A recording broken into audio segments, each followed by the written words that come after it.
Hello again, Stroke. Today I'm doing another stream and welcome to it. So earlier today I streamed some Borderlands, then I had some rest and now it's time to stream some Torchlight Frontiers. It's gonna be a short stream, like 2 hours and a half. So in that time I'm gonna just do a bit of farming, a bit of messing with the different characters, doing some maps and maybe even some viewer matches, viewer games, if any of the viewers wants to.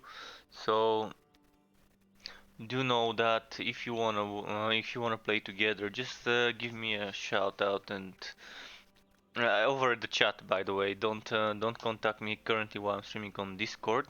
So just drop a message in the chat and I can add you, help you with missions, with whatever you might need.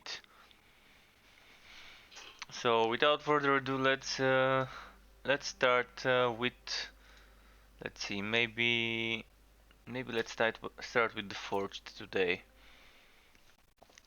A bit of forged, maybe a bit of a realm master and a bit of dusk mage.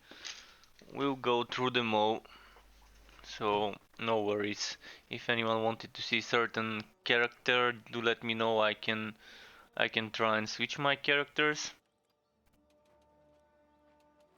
It's not a it's not a big problem for me to just show you certain character gameplay or to just show you different skills. So if you want me to show you certain skills I may not have leveled up, I can just reset my skills, respec and play a different build. Let's see if the fame quest got reset. I think the fame quest got reset, so I'm just gonna pick them up and start doing that grind again.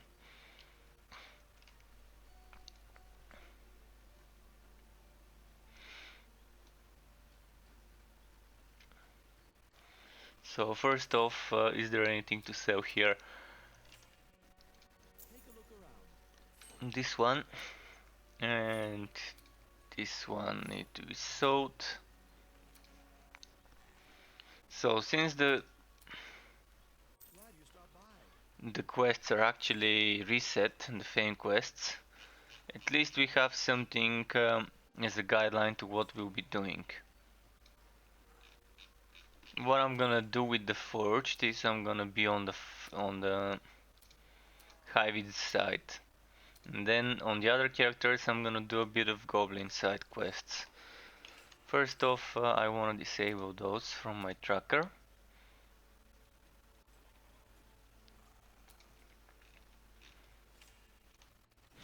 And let's teleport. Let's teleport to...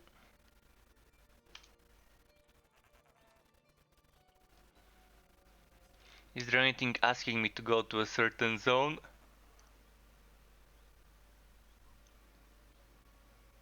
For those I don't need to be in a certain zone, but I just want to make sure there is no notice board here or something with extra quests.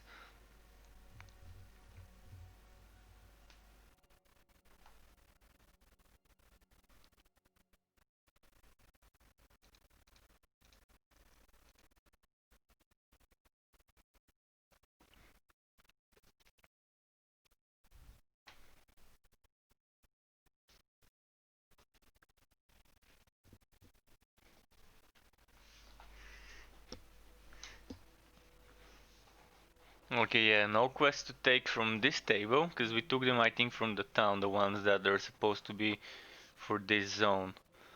So, I see a champion, let's kill it before I teleport to the next zone.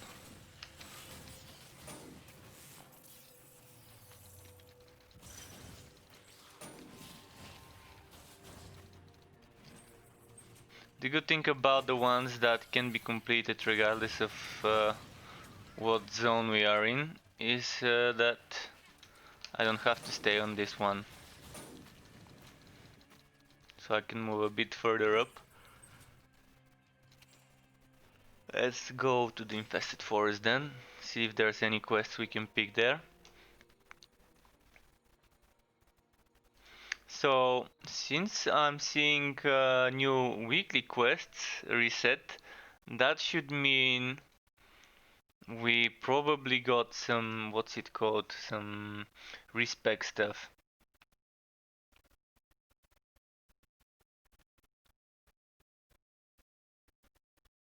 Let's see. Just a moment, I'm gonna check the Torchlight Frontiers announcements. They've pushed a new skill respec for everyone today, yeah, so everyone that needed some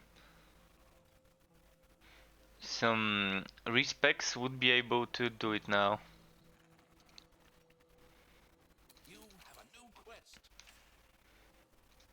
In the meantime, let me just quickly post my Twitch link on the Torchlight Frontiers Discord. I keep forgetting to do it when I start or before I start.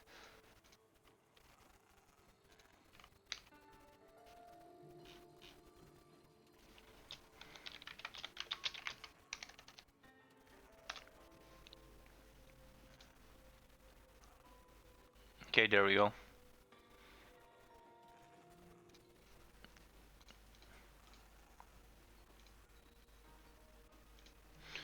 Now, what quest did we get?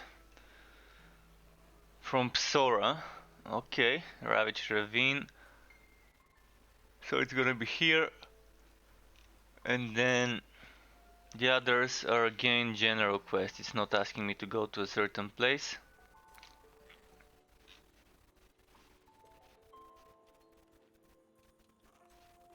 So where am I? I'm here and I need to go up there.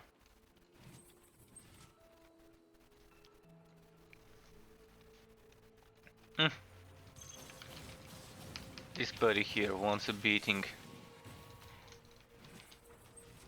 Oh, look at how many of those unique monsters are spawned on this map.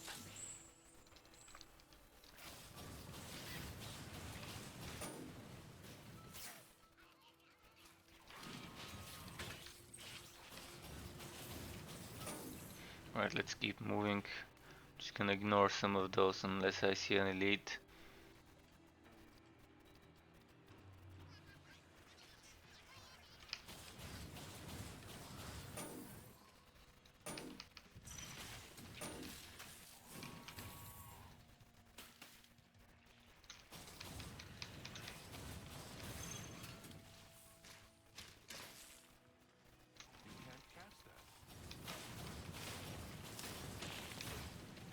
Nice, that was a big one.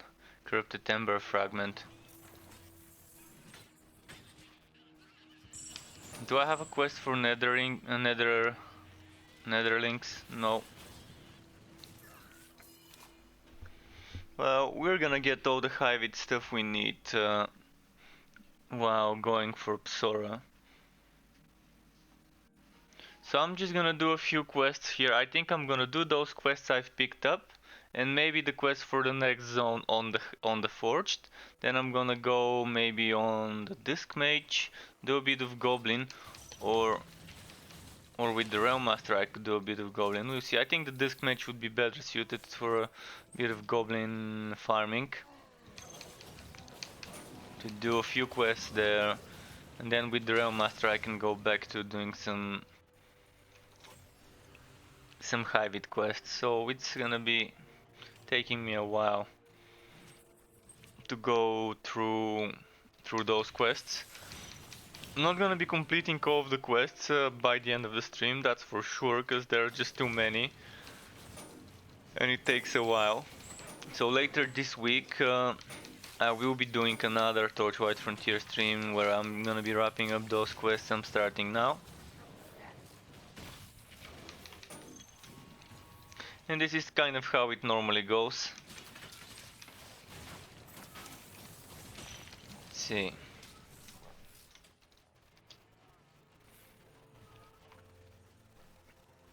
So far the quest is progressing, the quests are progressing, because it's not just one, bit by bit.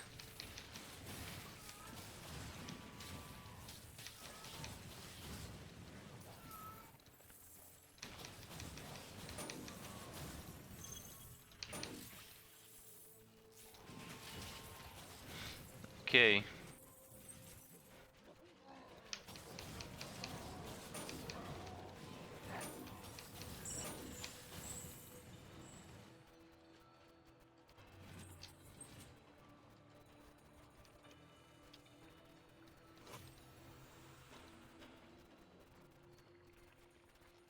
Let's see here.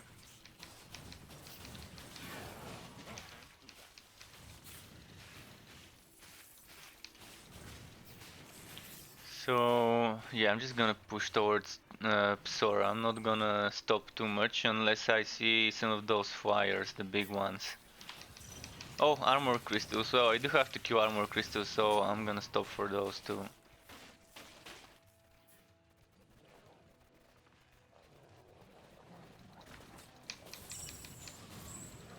Because some of those general quests I can complete regardless of which frontier, not which frontier, but which dungeon of the frontier I'm on. So if I want to optimize this, maybe it would be better to just push for Psora and only stop for champions.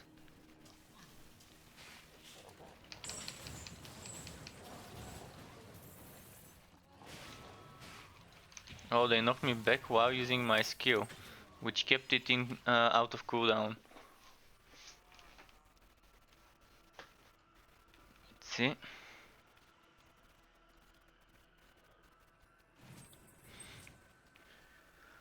And we're here, where cheese. Now I'm gonna try and do the combo on her.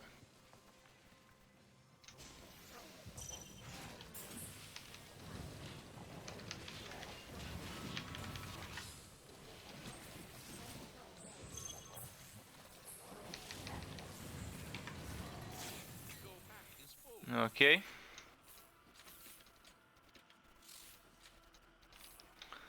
Let's quickly sort this rubbish out.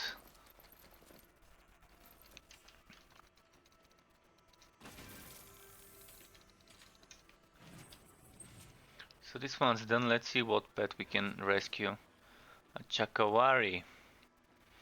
And of course with kind of a shitty skill. I mean, it's not a shitty skill, just the skill that I have already. So I'm not sure why it says unlock the new skill when it's not new for me.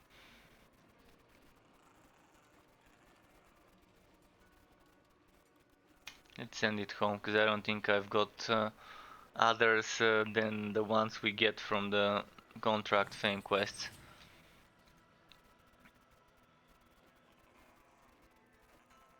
Alright, we've completed this quest for Psora. Or maybe not yet, maybe I need to do some bit more stuff. I need to kill some Hivit, Warvy and Dude Glens. Hey, even my Goblin quest is progressing because there are goblins in the Hivit frontier. So might have been a good idea to start with the Hivit. Time to go to the fort, I think. And then back to do some other stuff in the third Hivit zone.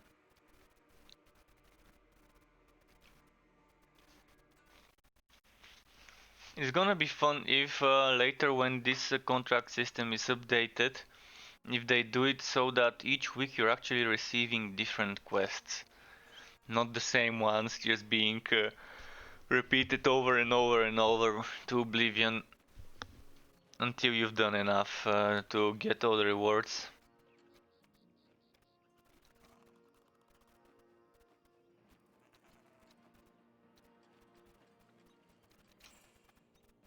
I think someone else wrote something similar in the feedback in the forums, and I completely agree that it would be nice to make sure that later when the contract system is done, they do make something to have some variety.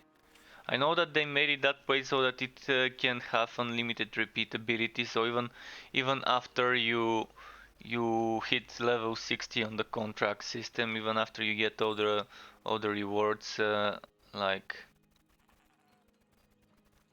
when you reach here, you start over from one with some of the rewards being reobtainable. Not all though, they said that just some of them would be. So we'll see which ones in a few weeks when we actually have unlocked this.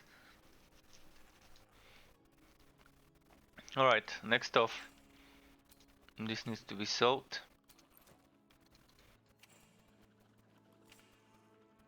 Come on, pet.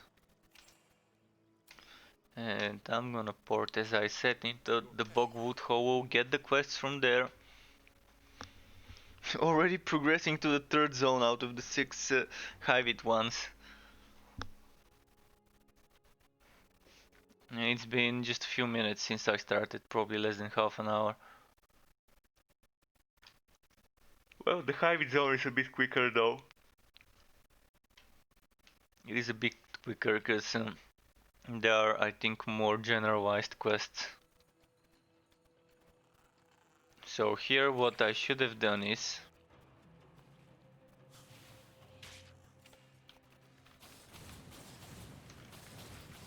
first of all I want to check something. I need to get towards the clear passage, so I need to go there because the notice board is next to this door. So I'm gonna have to go all the way back there. Oh, Bitterwood. This stuff is pretty decent for a staff. And it looks nice. It was probably my first legendary that dropped was the Bitterwood. On my first character, the first ever legendary to get, I think, was this stuff. If I remember correctly. So when I was leveling the disc mage, I think at around level... was it 18? Maybe it was around level 18. It did help me a lot back then.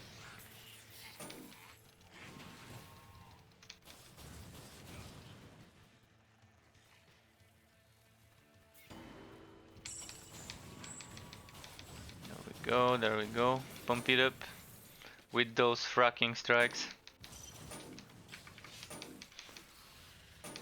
And now I'm gonna try something. I'm gonna try to just walk. Just walk and get them poisoned. Oh, alright, I'm gonna need this.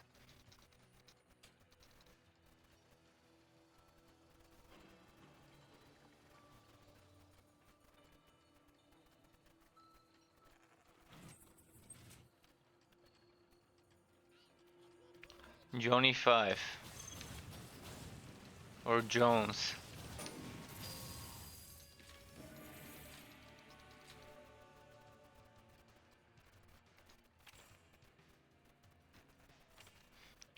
this way.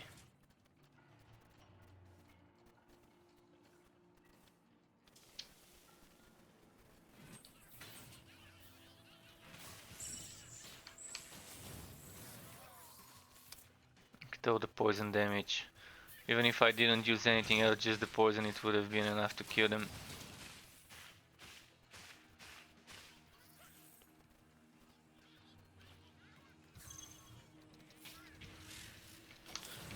Can we get a shard from this one? No, no shard. Oh, alright. Not planning on going down because it's a dead end, but after seeing those Netherim, I do wanna actually go down.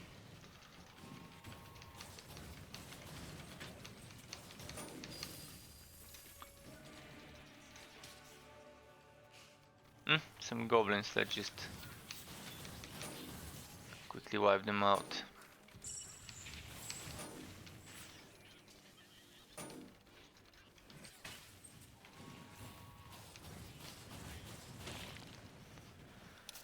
Alright, when am I going? This way.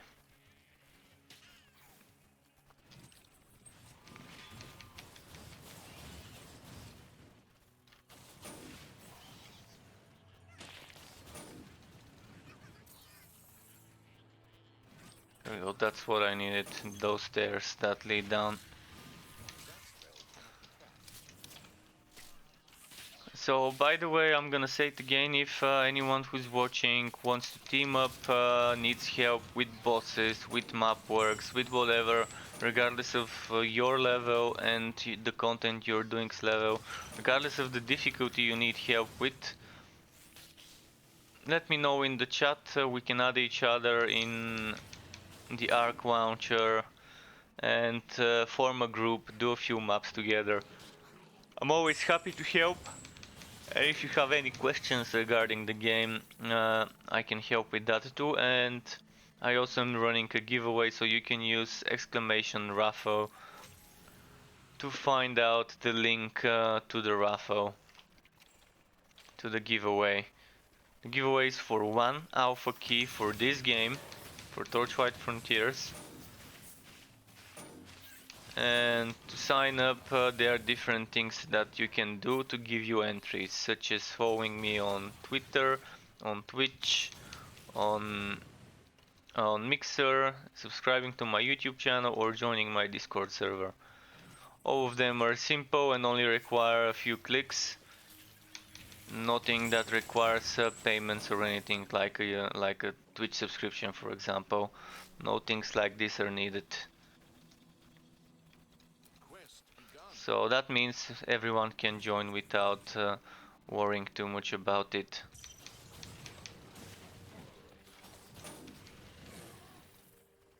So let's see, what quest did I get? Crawling pools, the crawling pools quests. So I'm gonna do Under Lakes first. I think it's gonna be better if I go for the Under Lakes quest before the crawling pools.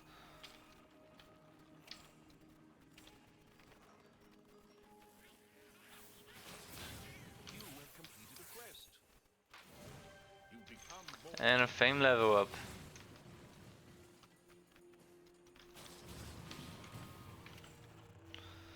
A rare map bundle. Greater essence bundle. Oh, I love me some greater essences.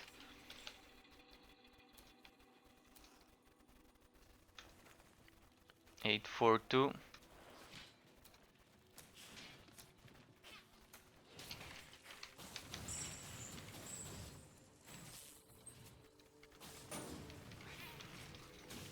So yeah, let's rush to the Under Lakes. I'm just gonna go into force move mode. Ah, elites, never mind. Time to stop for a moment.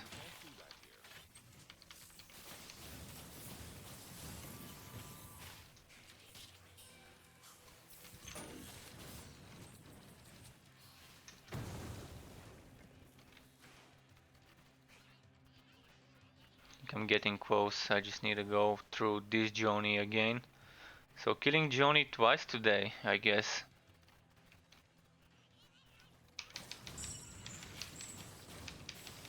Alright, Johnny, get wrecked. Wait.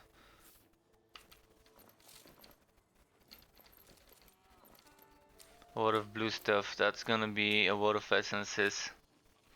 This one is getting 13 essences as well, because I already do have, I think, a couple of those staffs, one low and one high level, unless I already got rid of the low level, but I think it's one of my outs.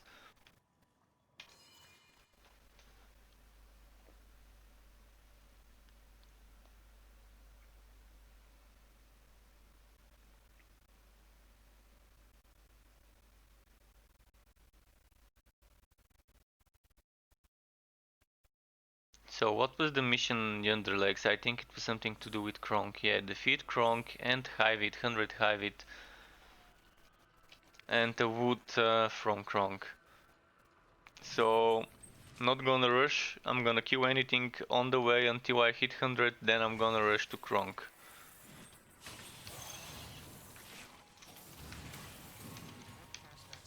Is this game out now?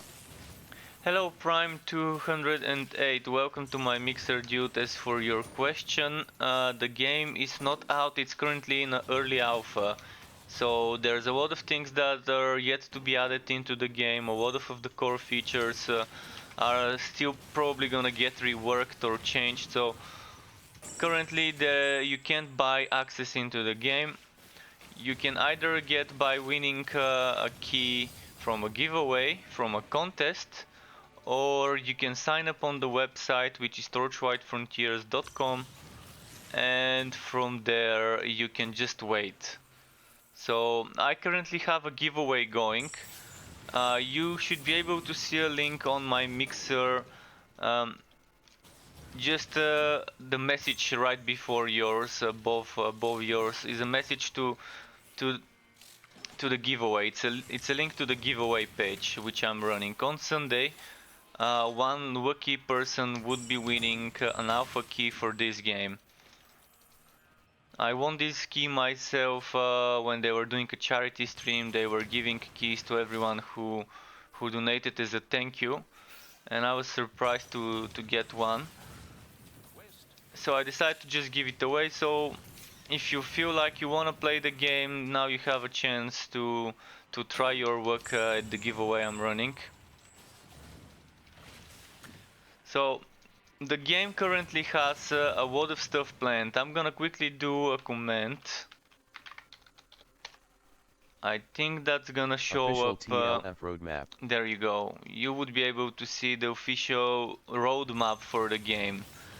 The travel roadmap. In the roadmap you're gonna see what stuff will be getting added, such as a new frontier, then later on another new frontier, a new character. I'm assuming for now they have 4 characters planned, or 4 characters planned that we know of. We currently have 3 heroes, which I can show you.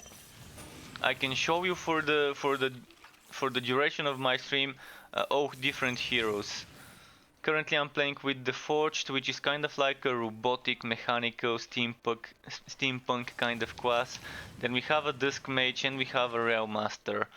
The Dusk Mage is, as it sounds, a mage, spells and stuff, whereas the Rail Master is kind of like a person that can be a summoner in a way, but not your typical summoner. It just has a train that keeps following him around. If you decide to go into a conductor build, you have a train and you decide what cars this train has. Different cars would have different abilities of attacks attached to them. And you can either go with the train or you can go lineage. And lineage is kind of like a melee build. Melee crowd control kind of build, whereas the conductor is, as I said, you have a train, it follows you around, it keeps shooting at enemies, it can provide you and your allies shields. So you're gonna be seeing me playing all of those within the next couple of hours or so, until the end of my stream today. I think we have another 2 hours left before I stop the stream. It's gonna be a short stream today. I did stream earlier today some Borderlands, so it's kind of getting late and I only have 2 more hours left before I need to to be a bit quiet. So if you want to know more about ability systems, we do have a pet system currently. We do have pet skills. You can equip four pet skills, one of which is an aura. The other ones are either buffs or active skills. The thing is, they're currently only those skills you see here. Later on, I'm assuming they would add more. Each character class has 2 skill talent trees, and you kind of get bonuses. So if you keep leveling this skill, you're getting bonus damage for this skill and bonus damage for all skills under the bro tree, and this is the bro tree. So by pumping into this one, I'm getting extra damage for this one. So even though I'm not using rapid strike and I'm using fracking strike, I'm still benefiting from putting points into rapid strike. There is gonna be a respect skill system coming soon. Currently we get free respects every week. So every week they're giving us a total respect of all our skill points. But when the system is added, it will work in such a way that we would find some sort of resource, regardless what they name it. And this resource would allow us to remove 1 level from a skill for each of those resources. So it will go one at a time. -1 level here, -1 level there, and so on, depending how we want it. So if you make a mistake, it would still be reversible when the system is added. Currently, since it's an alpha and they want us to keep experimenting with different builds, different skills, and give them feedback on more wide range of skills, they are giving us those free respects every week. And this is nice. It's amazing to have something like that, especially in an alpha where we are experimenting a lot and we are giving a lot of feedback.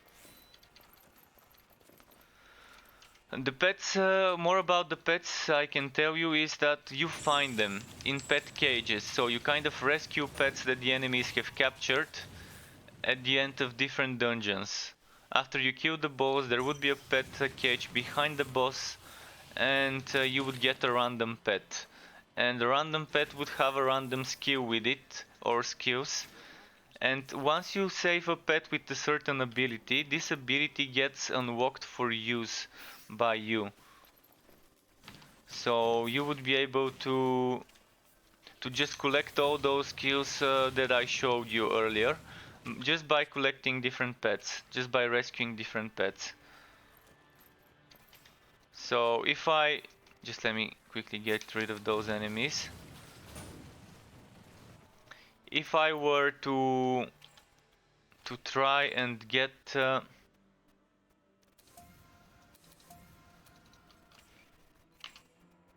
this skill or this skill or this skill, I would need to be farming pets. I would need to be rescuing pets. I'm kind of unlucky when it comes to pet skills because it's been like 2 or 3 months since the pet system got added. And I still haven't gotten this or this which I really want. This is a healing, this is a stun. So basically let's see if there's a pet cage here. There isn't one, but throughout the whole duration of the stream you would most likely see me rescuing some pets.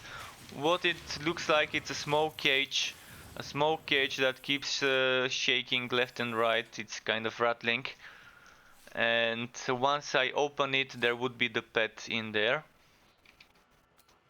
And what we can do when we find such a cage, we open it and we decide whether we want to keep the pet, send it to our pet's shelter, which you would see in a moment. I'm just teleporting to my fort, which is my base. So we can send it to the pet shelter where all our pets are.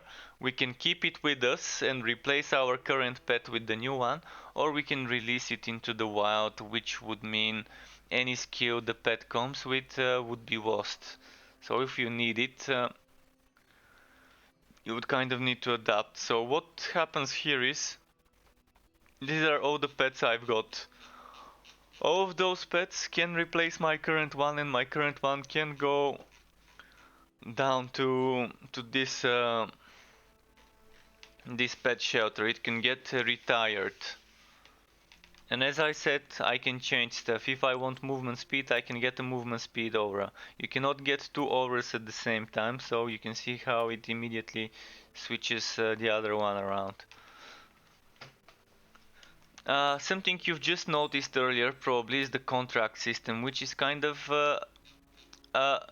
like a battle pass, but currently everything is free for us. Maybe later on they might separate some of the stuff by switching between free and premium wood, but for now everything is free. Maybe they decide to not go free premium and to just keep it free for everyone. And how you get those things are each week you can do some fame quests, which is what I'm doing now. Those not orange, purple quests. So I have those quests here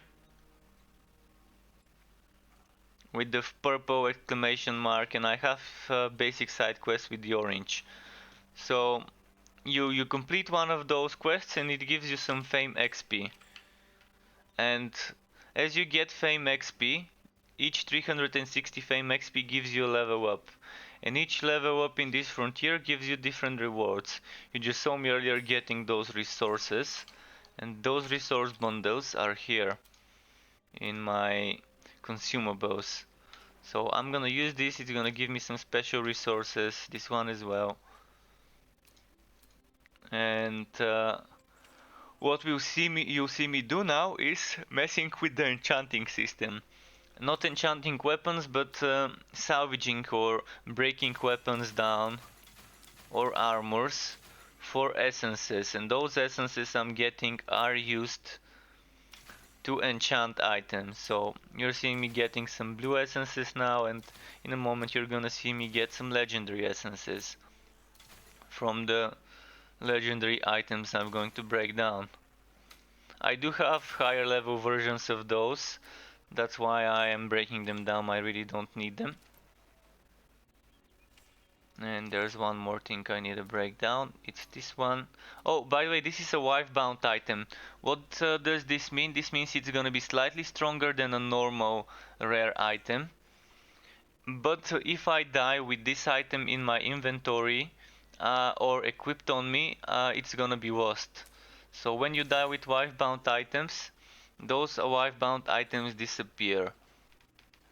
So it's a fun way to incentivize you to try and not die. There is still hardcore league, not hardcore league, but hardcore characters where you have permadeath. So if you feel like playing permadeath, that is an option here. So let's go back to the Highwood Frontier.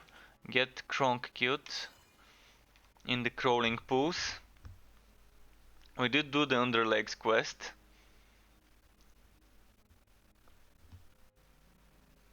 So it's gonna be time to go to the crawling pools.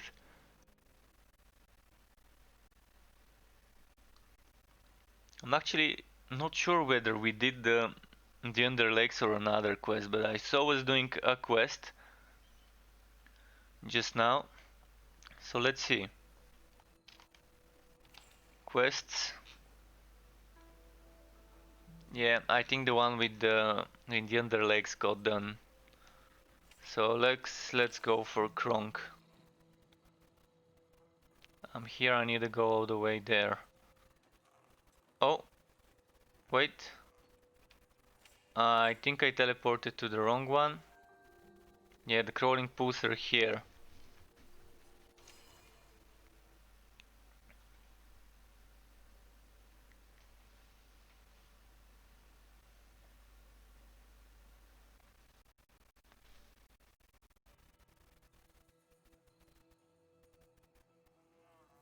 There's bound to be a notice board somewhere. And I'm assuming it's near the protected trail. Yeah. No, the notice board is right next to me. Nice. I like it when the notice board is right next to the waypoint.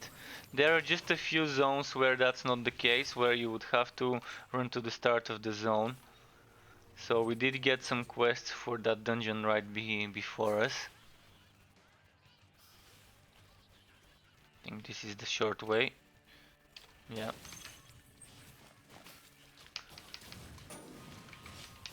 And yeah, if anyone needs to team up, needs help, do let me know. I'm always happy to oblige when it comes to helping out other Torchlight Frontiers players.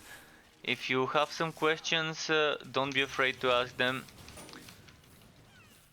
Any question is fine, even if it may seem a bit basic or anything. I know not everyone knows much about this game. In fact, many people don't know much about this game. So I'm here to provide info for whatever I know. If you want to see me play a different hero, just say the hero and I'm gonna change after one or two more dungeons, one or two more quests. As I said, I'm planning on doing some Dusk Mage and then Realm Master later today.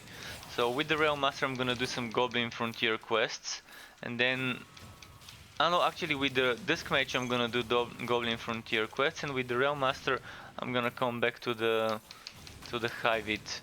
But it would be probably Dusk Mage first, Realm Master next, unless someone wants to see the Realm Master first and the Dusk Mage second.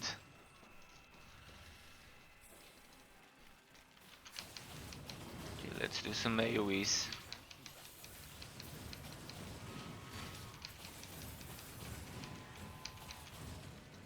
Currently,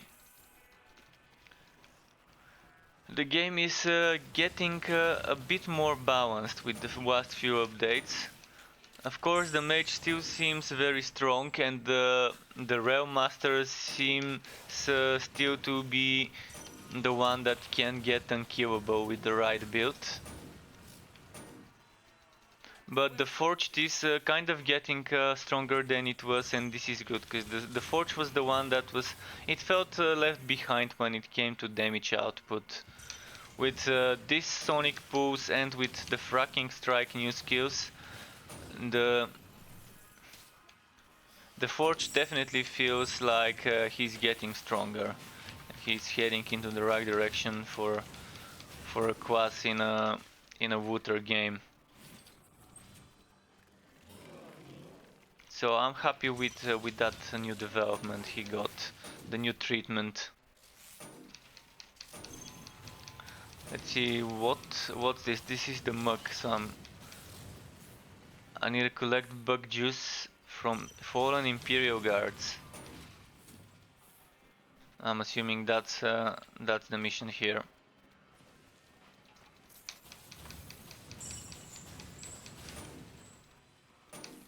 Oh, it is one, the fallen Imperial guard. So it's not gonna be multiple ones. It's just gonna be that one. So I just gotta find out where he is. Well, the boss is there.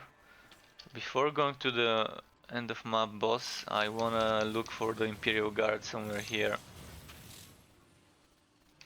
Because I'm assuming this is the mission for this zone.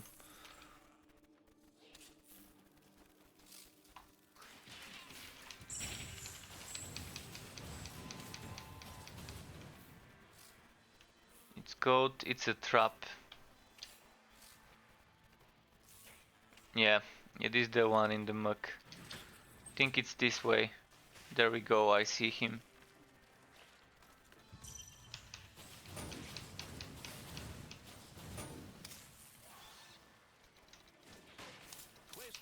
Now we can move on to the end of the map. We did complete this quest, so fame level up.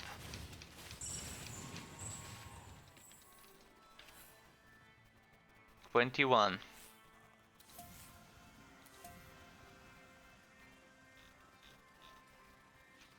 Legendary map bundle. Oh, the maps. I did not say anything about the maps today. So if anyone is new and has no idea what those are maps that open portals to a dungeon. The dungeon is gonna depend based on what frontier the map is. So if I open a Hivit frontier map like those ones, you can see the Hivit icon, this kind of tentacly thing. This one here. That would mean it's a Hivit frontier. If it had this icon, it would mean it's a Goblin frontier. So when I enter the portal, it will randomly generate one of the Goblin frontier maps, or the Hybrid Frontier maps if it's a Hybrid Porto. And I would have to just complete it. If I want, I can kill every enemy, and if I want, I can just rush the boss. So it's up to you how you play it. And what it will give the map is, it will give the map some random modifier. Like the enemies could be fire resistant or poison resistant, or the enemies could have double HP, or increased crit chance and crit damage, or increased attack speed, or there could be some explosions happening when the enemies die, or there could be some poison pools when the enemies die, and stuff like this. So you open the portal, you enter the map, it gets a random map modifier, and you complete it, then you get some wood at the end. There might be a pet cage at the end as well, depending whether the map is of that type. So this is kind of like our current end game, that mapping. So you can see that different maps give different bonuses. This is also gonna be applied to the map. Keep in mind, people are saying that 100% is the maximum gear work you can get. So if you have gear work in your items, you can get up to like 40% from a helmet, 40% from gloves, which means that's getting you close to 100, and you get 5% from the tree in your base. So you're gonna be missing just 15% to get that 100 if you have gearwork items equipped. If you don't, there's those legendary maps you can get from the contracts with 50% bonus gearwork or 50% goldwork if you want goldwork more. And the green ones and white ones you can get from the store for 20 and 10% respectively. The blue ones are also gotten from the contracts with 35% gearwork. So yeah, if you have a lot of gearwork, probably doing the legendary ones is a waste unless you have some teammates who don't. So you can kind of do them a favor and save those to do it with them. I'm saving some good maps, so if anyone wants to do them together, feel free to contact me here. Maybe send me a message over at the Discord server, the Struck Web Discord server. So we can arrange a play session if I'm not online at the moment and streaming. You can always leave me a message and I can just see it later when I log in. But yeah, I'm saving some blue and legendary maps. And even if you're low level, I can take you to high level maps, clear them for you, you can get high level wood. Or we can do some lower level maps with you together, if you're the host and you're the one using the maps. I do have some lower level characters, but they're very low compared to this one and to the other ones. My Dusk Mage and Realm Master are maxed out when it comes to the levels. This one needs 1 Hybrid level and 2 Goblin levels to max out. So this one is, as you saw earlier, level 97, which is 48 plus 49.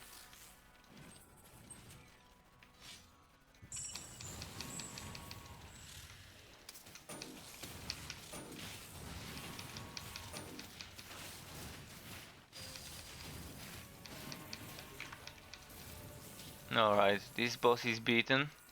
Let's see if there's a pet cage. I really wanted to show the pet cage. There is just a regular chest here. Oh, another thing I forgot to tell you about is you can send the pet to sell items for you. So I'm pressing X now and the gear goes into my pet storage. And by clicking this, all the items that are in the pet storage will be sold. He will go and sell them and bring money. Since it doesn't matter what level an item is, you can see a level 50 legendary costs 100, and you can see that low level legendary earlier, as you saw, costs 100. Level 45 blue costs 60, level 20 blue costs 60. So regardless whether it's a low level or high level, it's still gonna cost the same if it's the same rarity.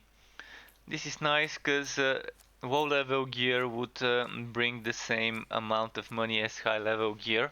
So even if a high level character goes out to help his friends in a low level zone, the gear would not be wearable and good for, well, I mean, it would be wearable, but it won't be advisable to wear low level gear on high level zones. But at least you can sell it for gold, for the same amount of gold you would sell high level gear, and you can get the same amount of essences from low level gear as you can from high level one. Speaking of getting essences, let's go to my fort and get some from the items we've just got.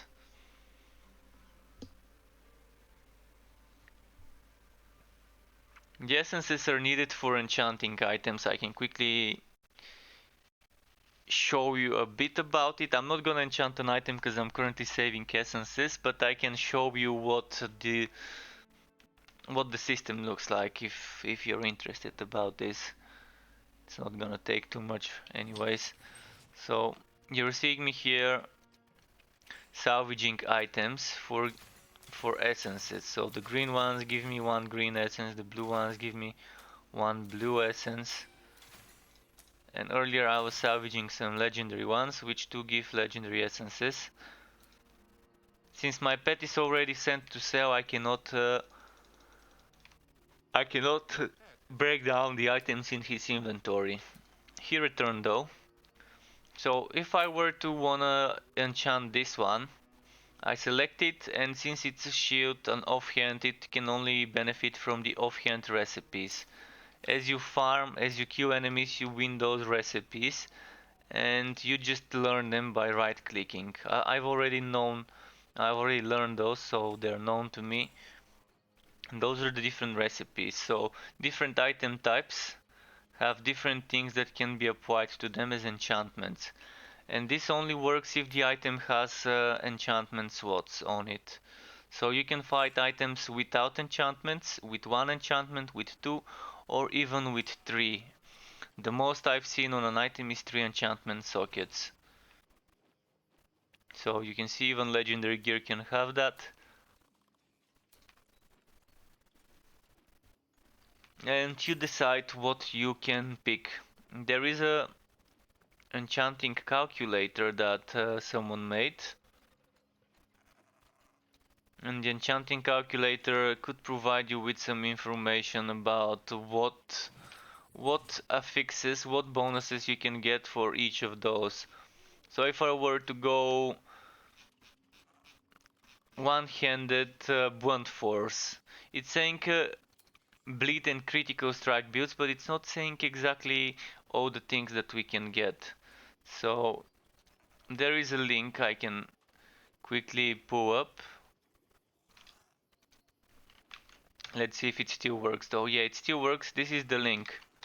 So if you go to this link, you can see someone created this enchantment affix calculator. So you select the level, you select the rarity of the item, you select the bonus, like let's say blunt force one-handed. Blunt force one-handed. I'm clicking it. You're not seeing what I'm doing right now, unfortunately.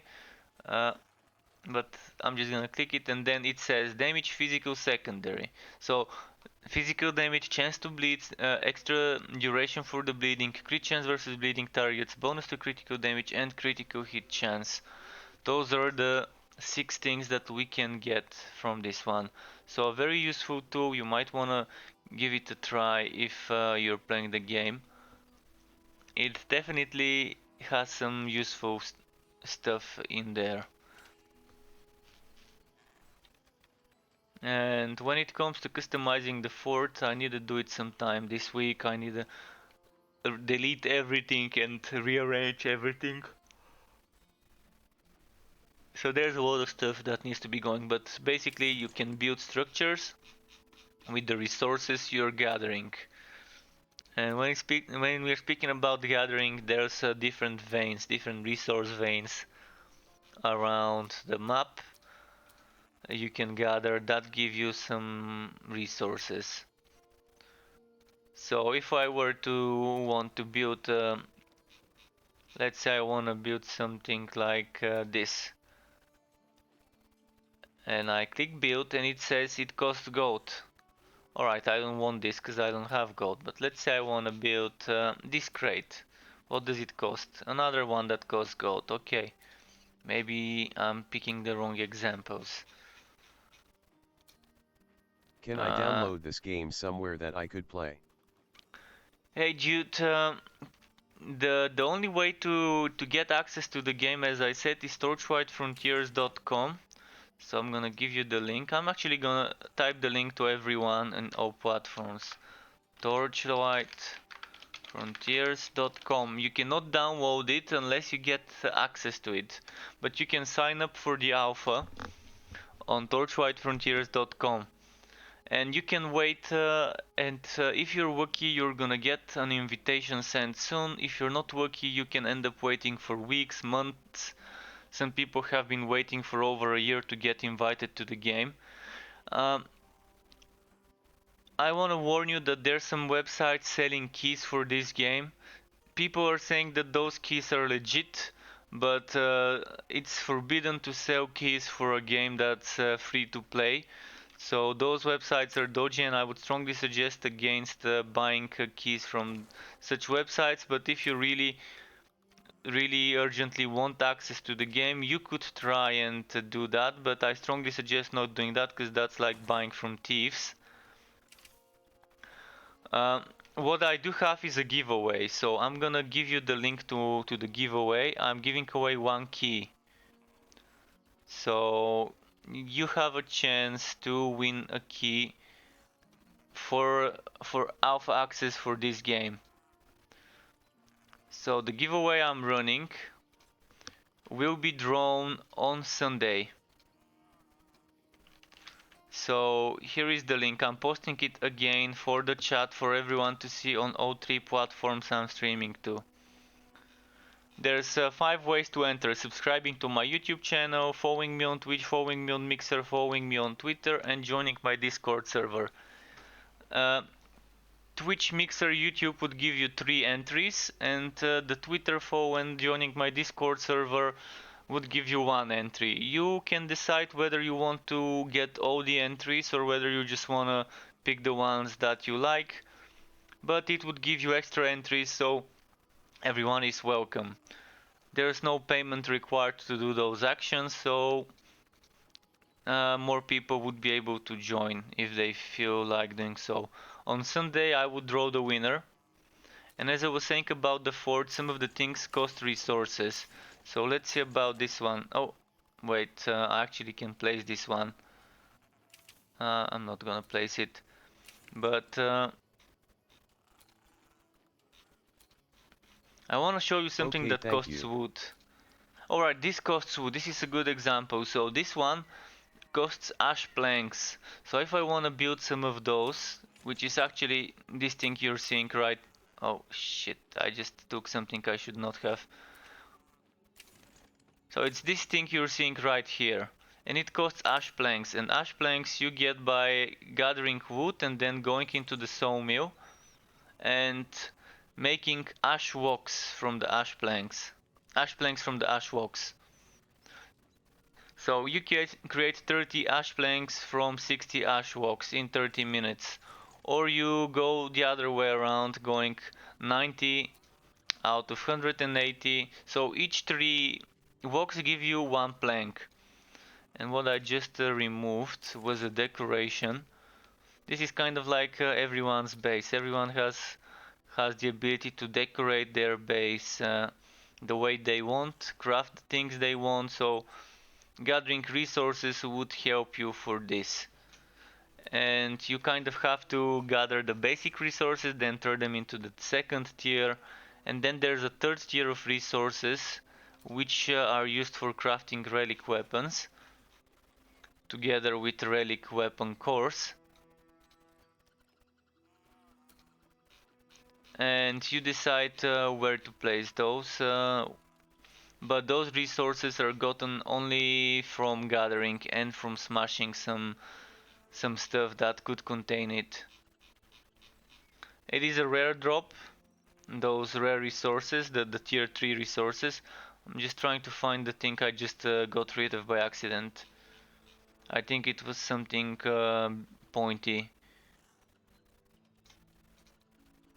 I think it was this one.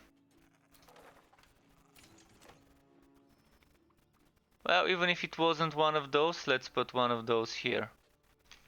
You can rotate things, as you can see. So I can put this lamppost like this.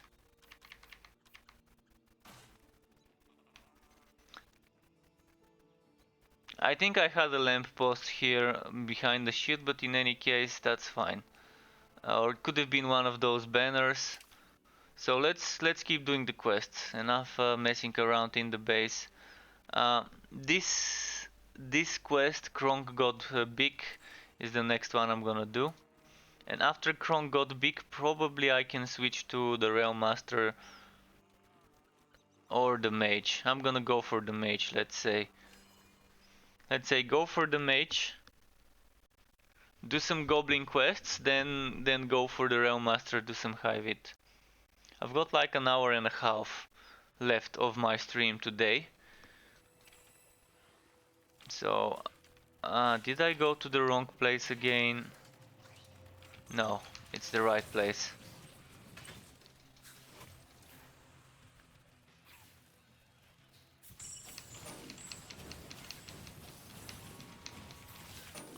So this Bugstomp quest used to be bugged. And maybe still is bugged, because I did not see any announcements of the quest being fixed. But the Kronk God Big is not bugged, so we would be able to complete it.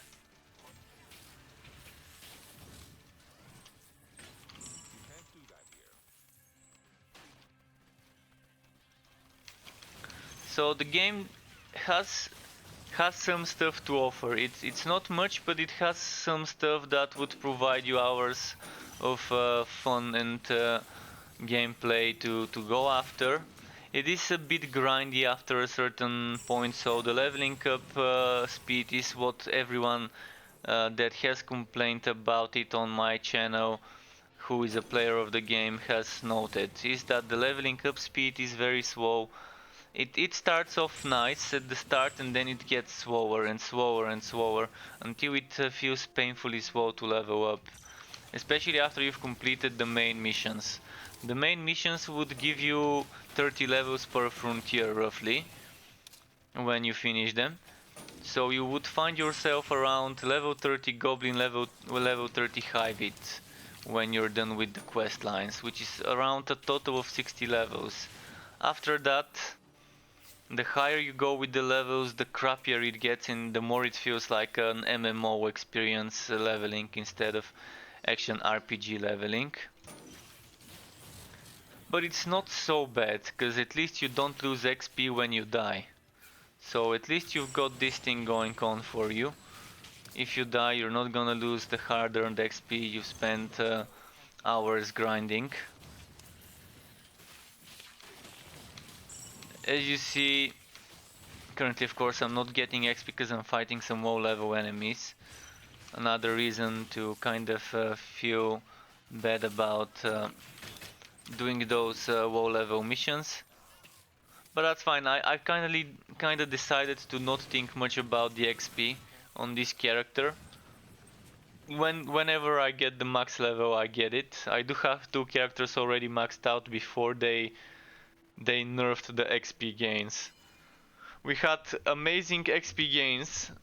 Few months ago it was much easier to level up, then they decided that we shouldn't have good things in the game like fast XP, and they nerfed it.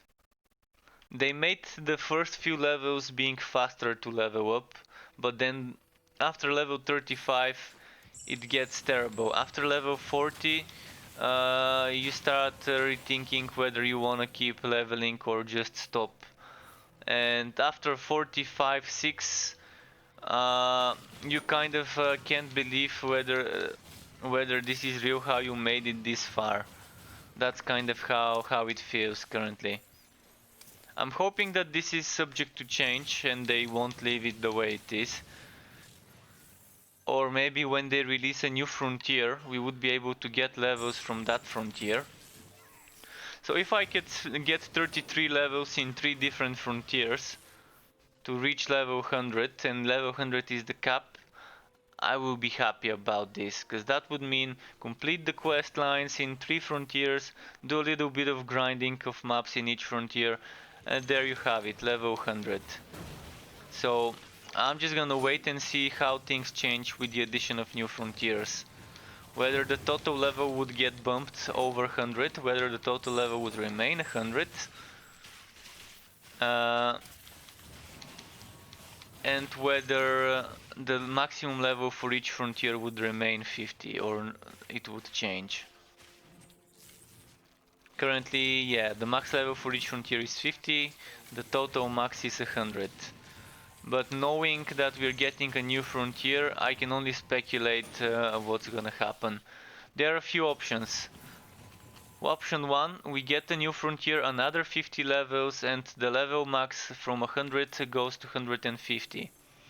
Option number 2, as I just said as an example, would be another new frontier with 50 levels of the frontier, but 100 remains to be the total maximum level. So we don't have more than 100 skill points over here. Total of 100 skill points for a total of 100 levels to spend for your build. And option number 3, we get a new frontier.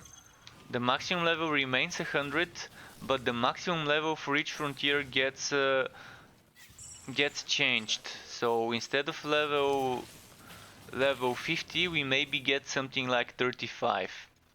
So you only would need 33 in each one, and then one extra. So one of them would need to be 34 to get you that 100, and the other few levels would just be bonuses to just reach the maximum of the frontier.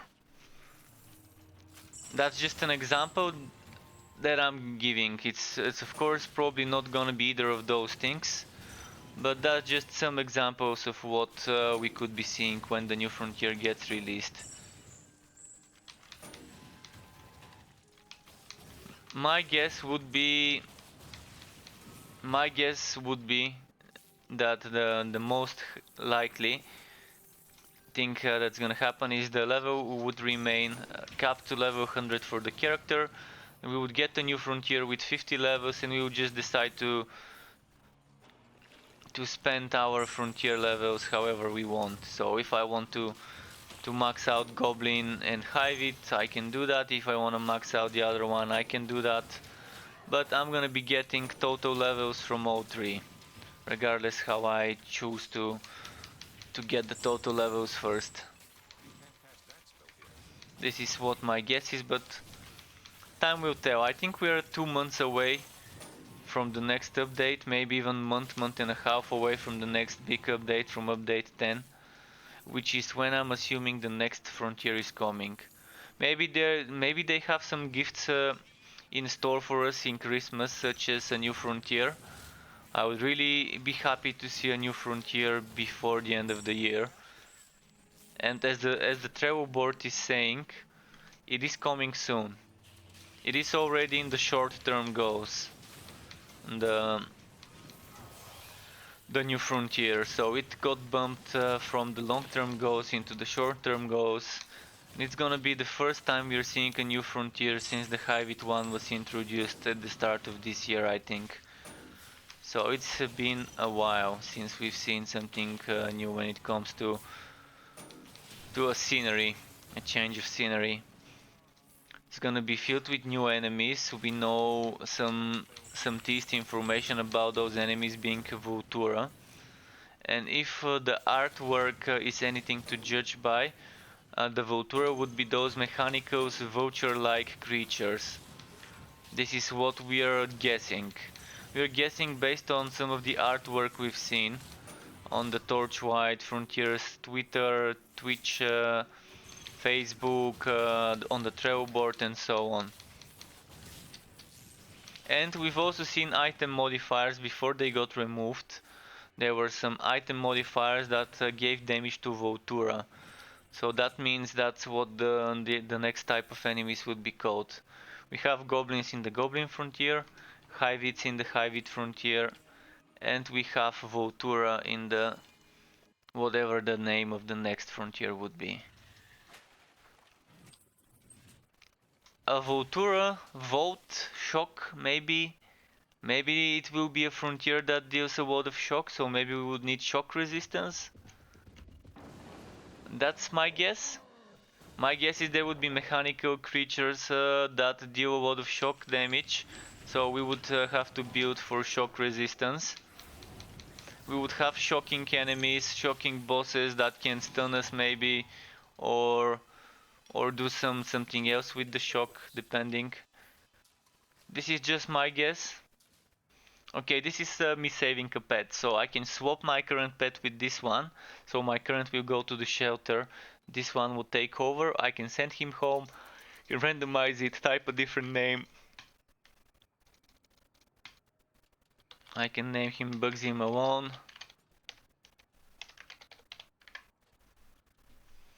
I can send him home or release him. If I release him, I lose the chance of getting this kill.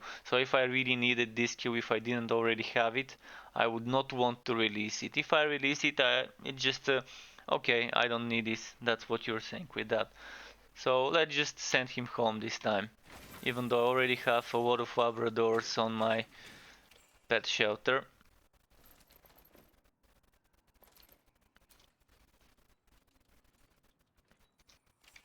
Let's get that wood. I'm actually gonna keep the green ones for disenchant. Sending the pet, and yeah, this thing Quats does not spawn. Glitched quest from what I've heard. So back to the fort, and I'm gonna disenchant this gear. I mean, not disenchant, dismantle, break it down, and then it's off to the Dusk Mage. It is time to switch characters. Since I want to make sure I play a bit with the Dusk Mage and Realm Master for the past 1 hour that's left, hour and 10-15 minutes or so.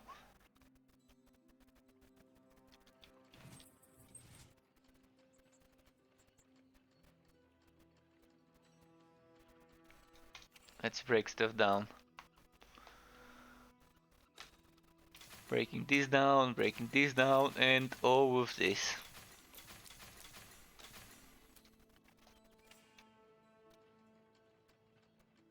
I could just not wait for the pet to complete his trip to the town and go to the character selection screen.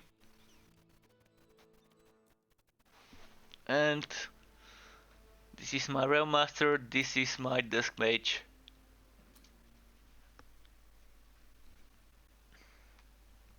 So I'm gonna do some of the Goblin Frontiers quests now on the Dusk Mage. But if anyone wants to see some of those Mapworks maps, look at how many I've got here.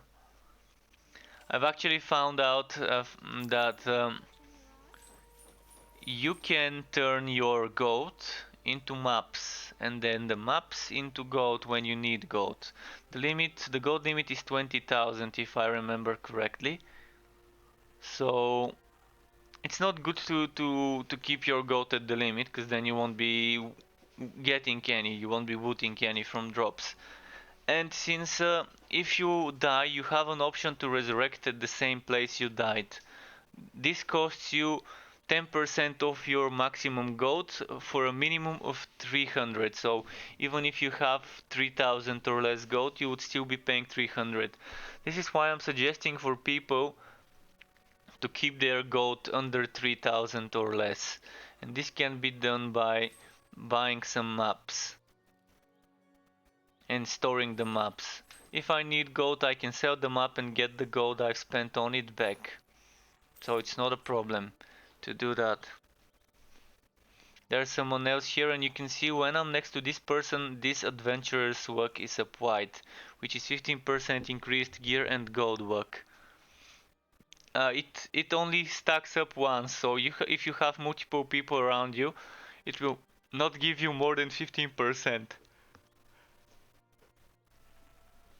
So let's say I have 40% gear work on my helmet. I have 39, but let's say I had 40. And let's say I had 40% here instead of 37.6. That's gonna give me 80% gear work. And from my work tree in my town, in my fort, I can get another 5%. And then I get those 15% from being teamed up with someone else. That totals 100, which is the limit of gear work we can get. Seems to be enough just doing those things without including the 20 or more percent gear work you can get from doing different maps. And if 100 is the limit, you can kind of tone down on the gear work from your items or just play solo. The game is better played with others though. I strongly suggest playing this game with some other players.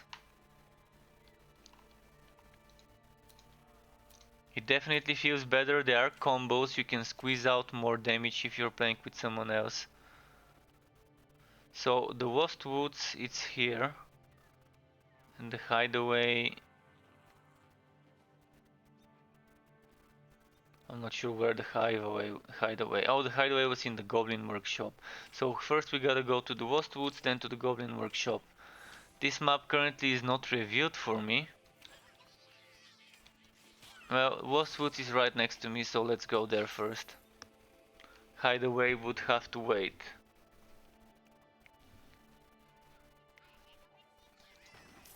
So since I have skill reset opportunity,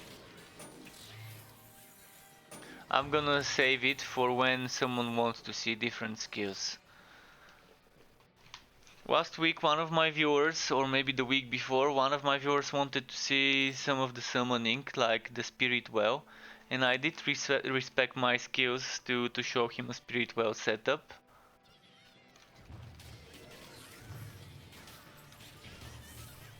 Alright, we started the quest, so there's some cages here, there's some things we can get from the goblins. Basically have to rescue some humans who got captured by the goblins with this mission.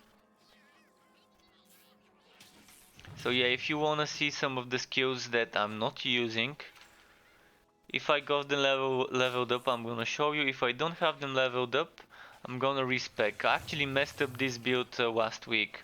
I normally go for maxed out Dark Spears for white skills mana cost and only 4 points into Consecration when I do this specific build. Why? Because the mana cost reduction would be better for me as opposed to a little bit of more damage in Consecration. And Consecration currently gives you Mystery Skill duration, which I'm assuming would be one of those two skills, who is the mystery one. So it's gonna give us extra duration for one of those two skills, which is still missing from the game. So those question marks are skills that the developers would be adding later in the game. There are skills to be added, work in progress skills.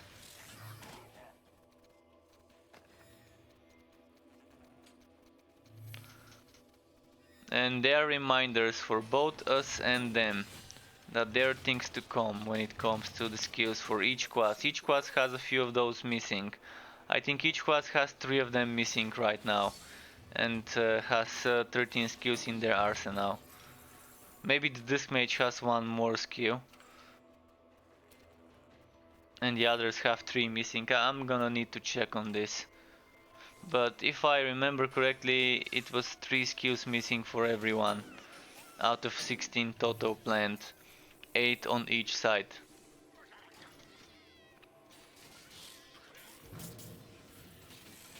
So there's 1 more person stuck in a goblin cage we need to rescue. And when it comes to those skulls,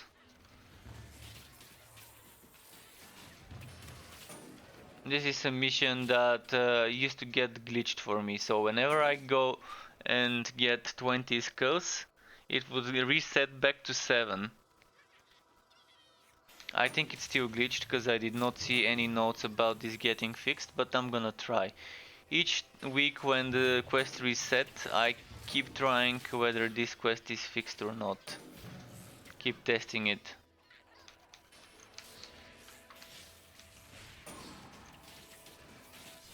So 18, 19, and now it should be 20.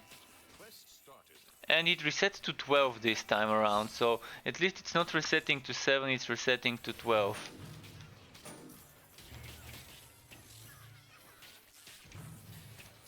So maybe a silver lining there.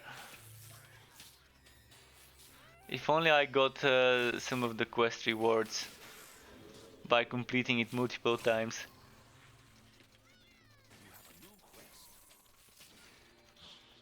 Now it resets to 10.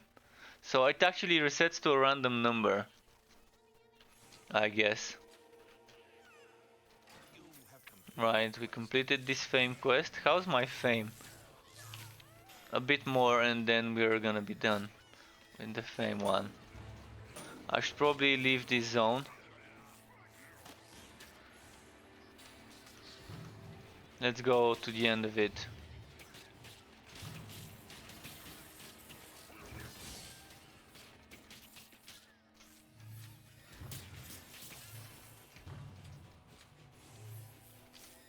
I'm gonna send my pet to start selling stuff, and while it's traveling I can just give him gear. So this is how I save time. I send the pet to sell and then just give him gear while he's traveling. Before the timer reaches 0. Like this. He's going to the town, and now you're gonna see me getting some wood and giving that wood to my pet. So in 2 minutes he will return and bring me money for the things he sold.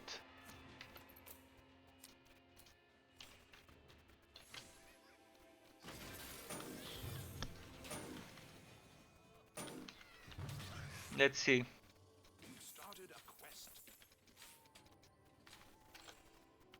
Let's give him those, and we can keep those for essence gathering. What I will do now... Yeah, I only have the quest in the hideaway. So let's go to the fort. Break some gear down and then back to this first zone and then back to the hideaway.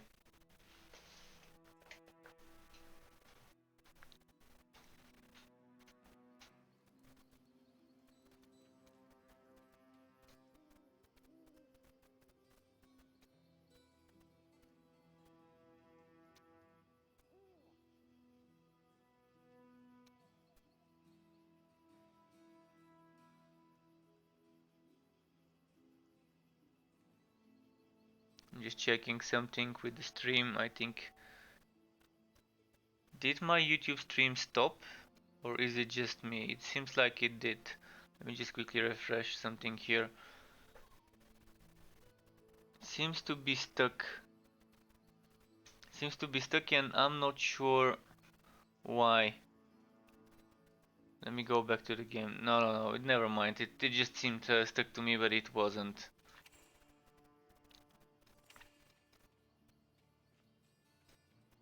Okay, so yeah, I want to break down some gear. Your pet has arrived. And the pet just arrived. Let's break this down. Let's break this down. Almost got the 200 blue and 100 orange essences, which is my goal.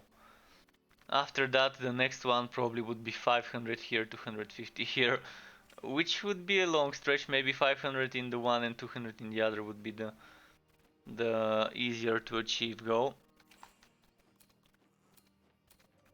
So since the pets returned,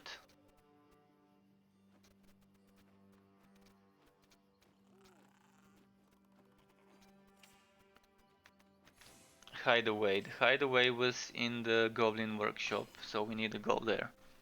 If I remember correctly, that's where it was. I might be mistaken, but I don't think so.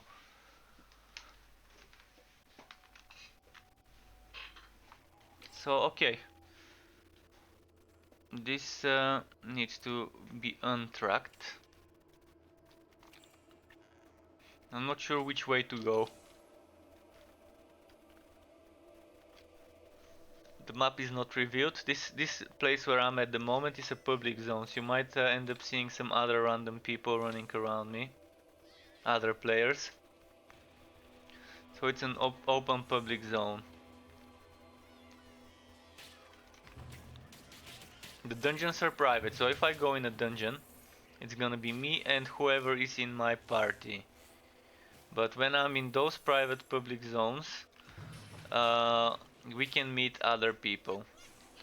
And when meeting other people, we can benefit from that extra 15% gear and gold work while they are around us, even if we are not in a party, which is pretty nice.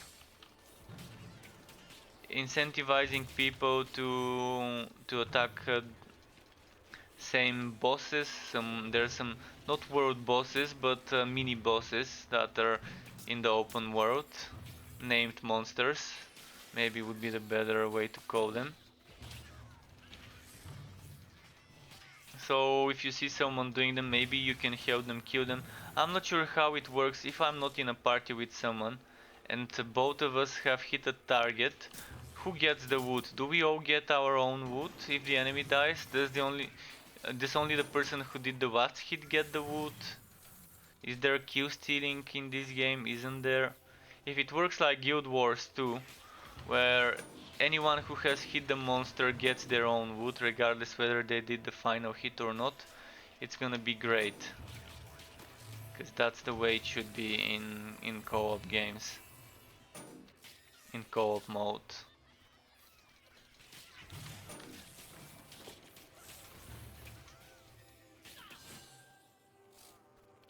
What level monsters are we fighting? If we're fighting 5 or 6 level goblins, yeah, we're going the right way.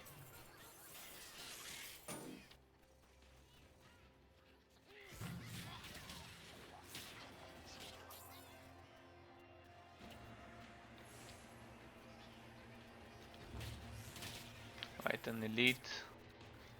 I'm gonna get it because it can still give me a higher chance of a better gear dropping for essences. Oh, and since I was talking about gathering, this is how you gather resources. It gave me some wood walks, ash walks.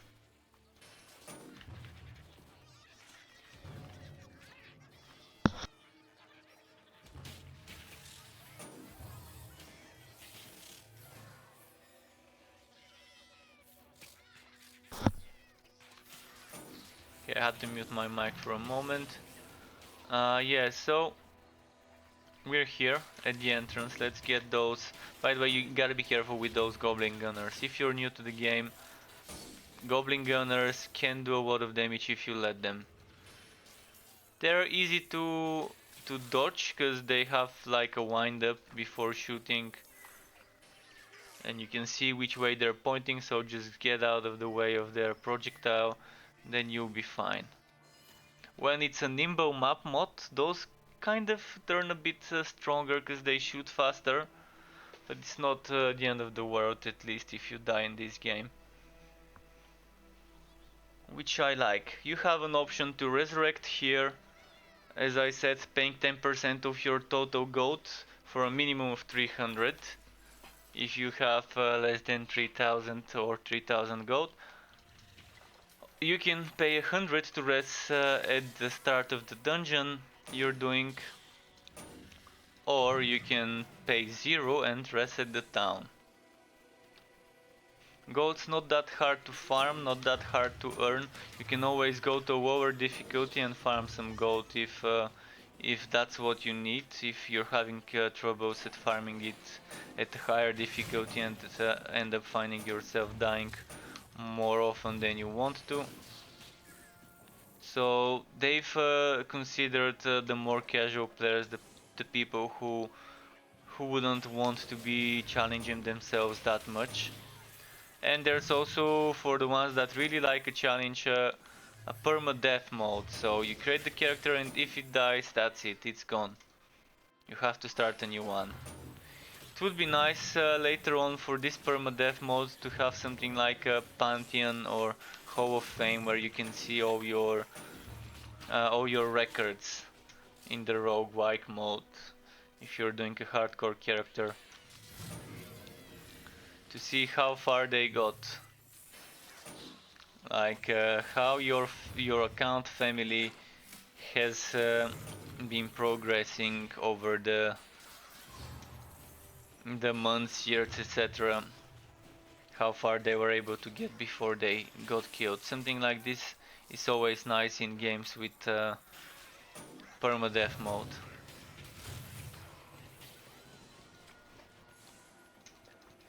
Maybe reaching certain levels on permadeath mode could unlock some challenges.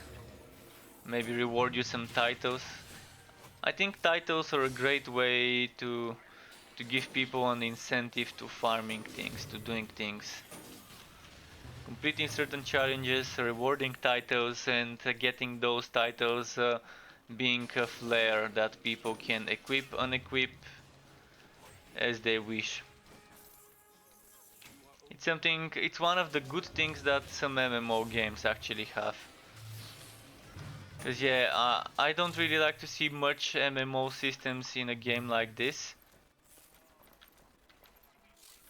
If someone wants a more MMO experience in an ARPG isometric game, there's Lost Ark. You can play Lost Ark with proxy servers, proxy programs. There's programs like ExitWack, and there's a plenty of guides on YouTube how you can register account for the Russian or Korean version of Lost Ark, how you can get an English language running in the game, and how to play with tools such as ExitWack or other proxies.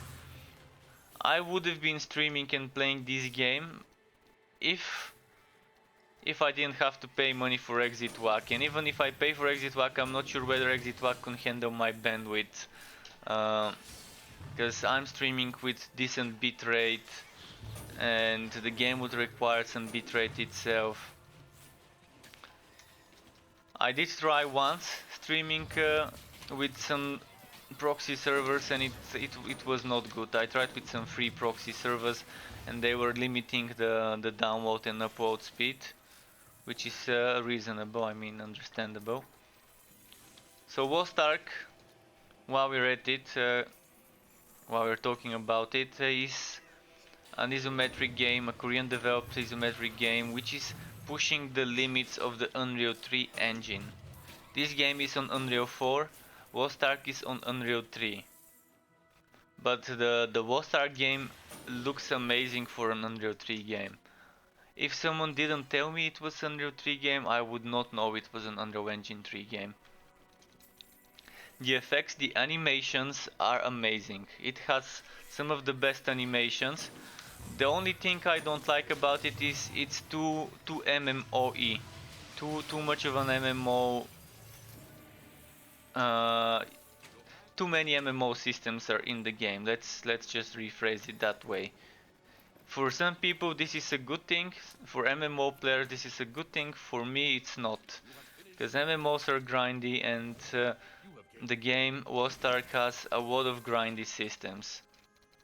Although it does have some PvP, which is nice. You have PvP arenas, so if you like PvP in an ARPG isometric setting, Lost Ark would definitely be up your sleeve and you might want to test it. It's already in open beta, the Russian version, so I think everyone can register and You play like it. this better than 1? Been thinking of buying it. Is there a market system or online system? Do you mean better than Torchlight 1? I mean, Torchlight 2 currently is a game that can offer more than this one. So if you want to be playing something from the Torchlight universe, you have Torchlight 2, and Torchlight 2 on Steam has a ton of mods. The mod pack I was playing with on Torchlight 2 is the Draco's mod pack in the Steam Workshop. It kind of combines a lot of classes, so you have like 69 or 70 classes. The default classes are 4 in Torchlight 2, but if you get Torchlight 2 on Steam currently, you're gonna get the ability to use all the mods that the community created. And hello Mr. Holiday, welcome to my YouTube channel, nice to have you here in the Struck Club. Currently this game you cannot buy it. I mean there are some websites that sell alpha keys, but that's like buying from thieves. I keep saying that to my viewers. If you buy a key for this game, you are buying a key for a game that is free to play. This game is not meant to be sold, so whoever is selling keys is probably breaking the law by selling them. I'm not sure whether buying the keys from them is prohibited, but just keep in mind they do not have the right to sell those keys unless the keys are from the official developers. So it's buy at your own risk. Buy at your own risk if you want to buy access to this game.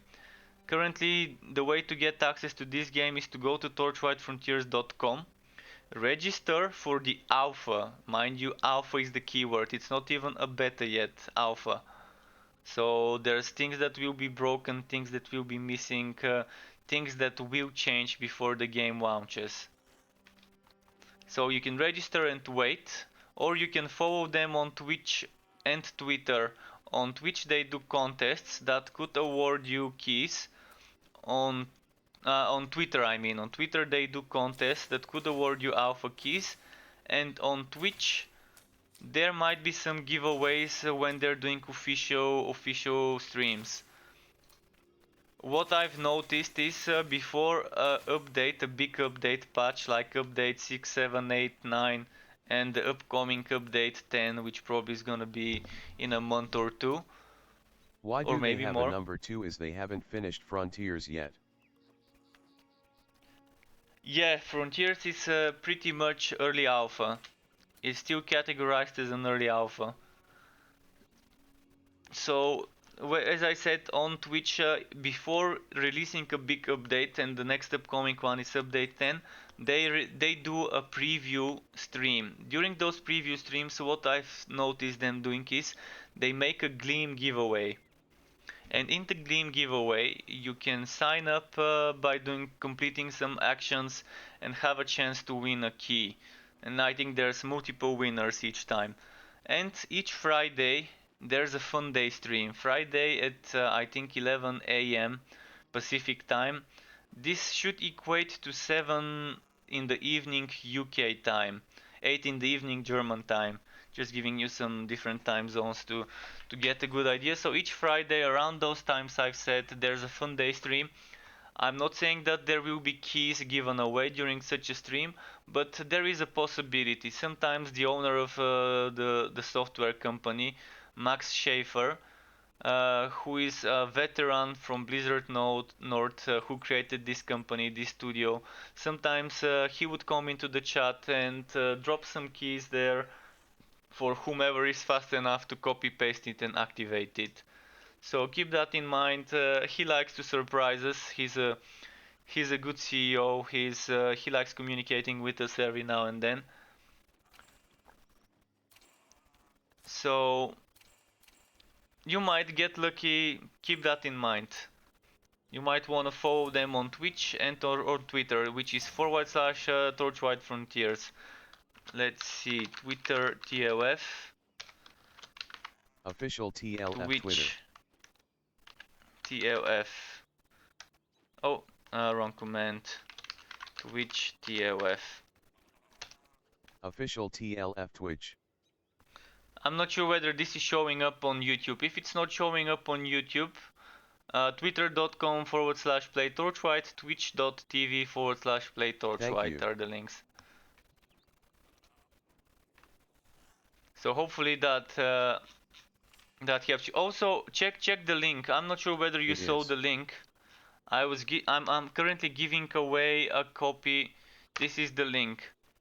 I'm currently giving away a copy, not a copy, but a key, alpha key for this game. So on Sunday, I would draw a lucky winner. You can sign up. There's multiple steps that you can complete to get entries, such as subscribing to my YouTube channel, following me on Twitter, Twitch, and Mixer, or joining my Discord server. Or optional, you can decide which ones you want to use to get entries. You can either do all of them, one of them, or a few of them. And none of them require any payments or anything like that, so it's completely free to sign up for this giveaway I'm doing.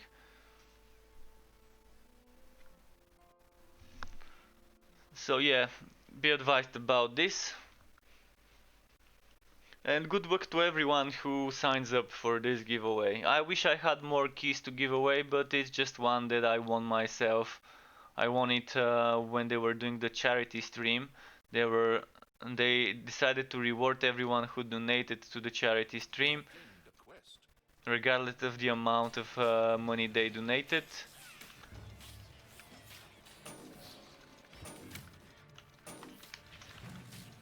And it was a children's charity that they were doing a stream of during that extra wife week. I think it was 2 weeks ago or a week and a half ago.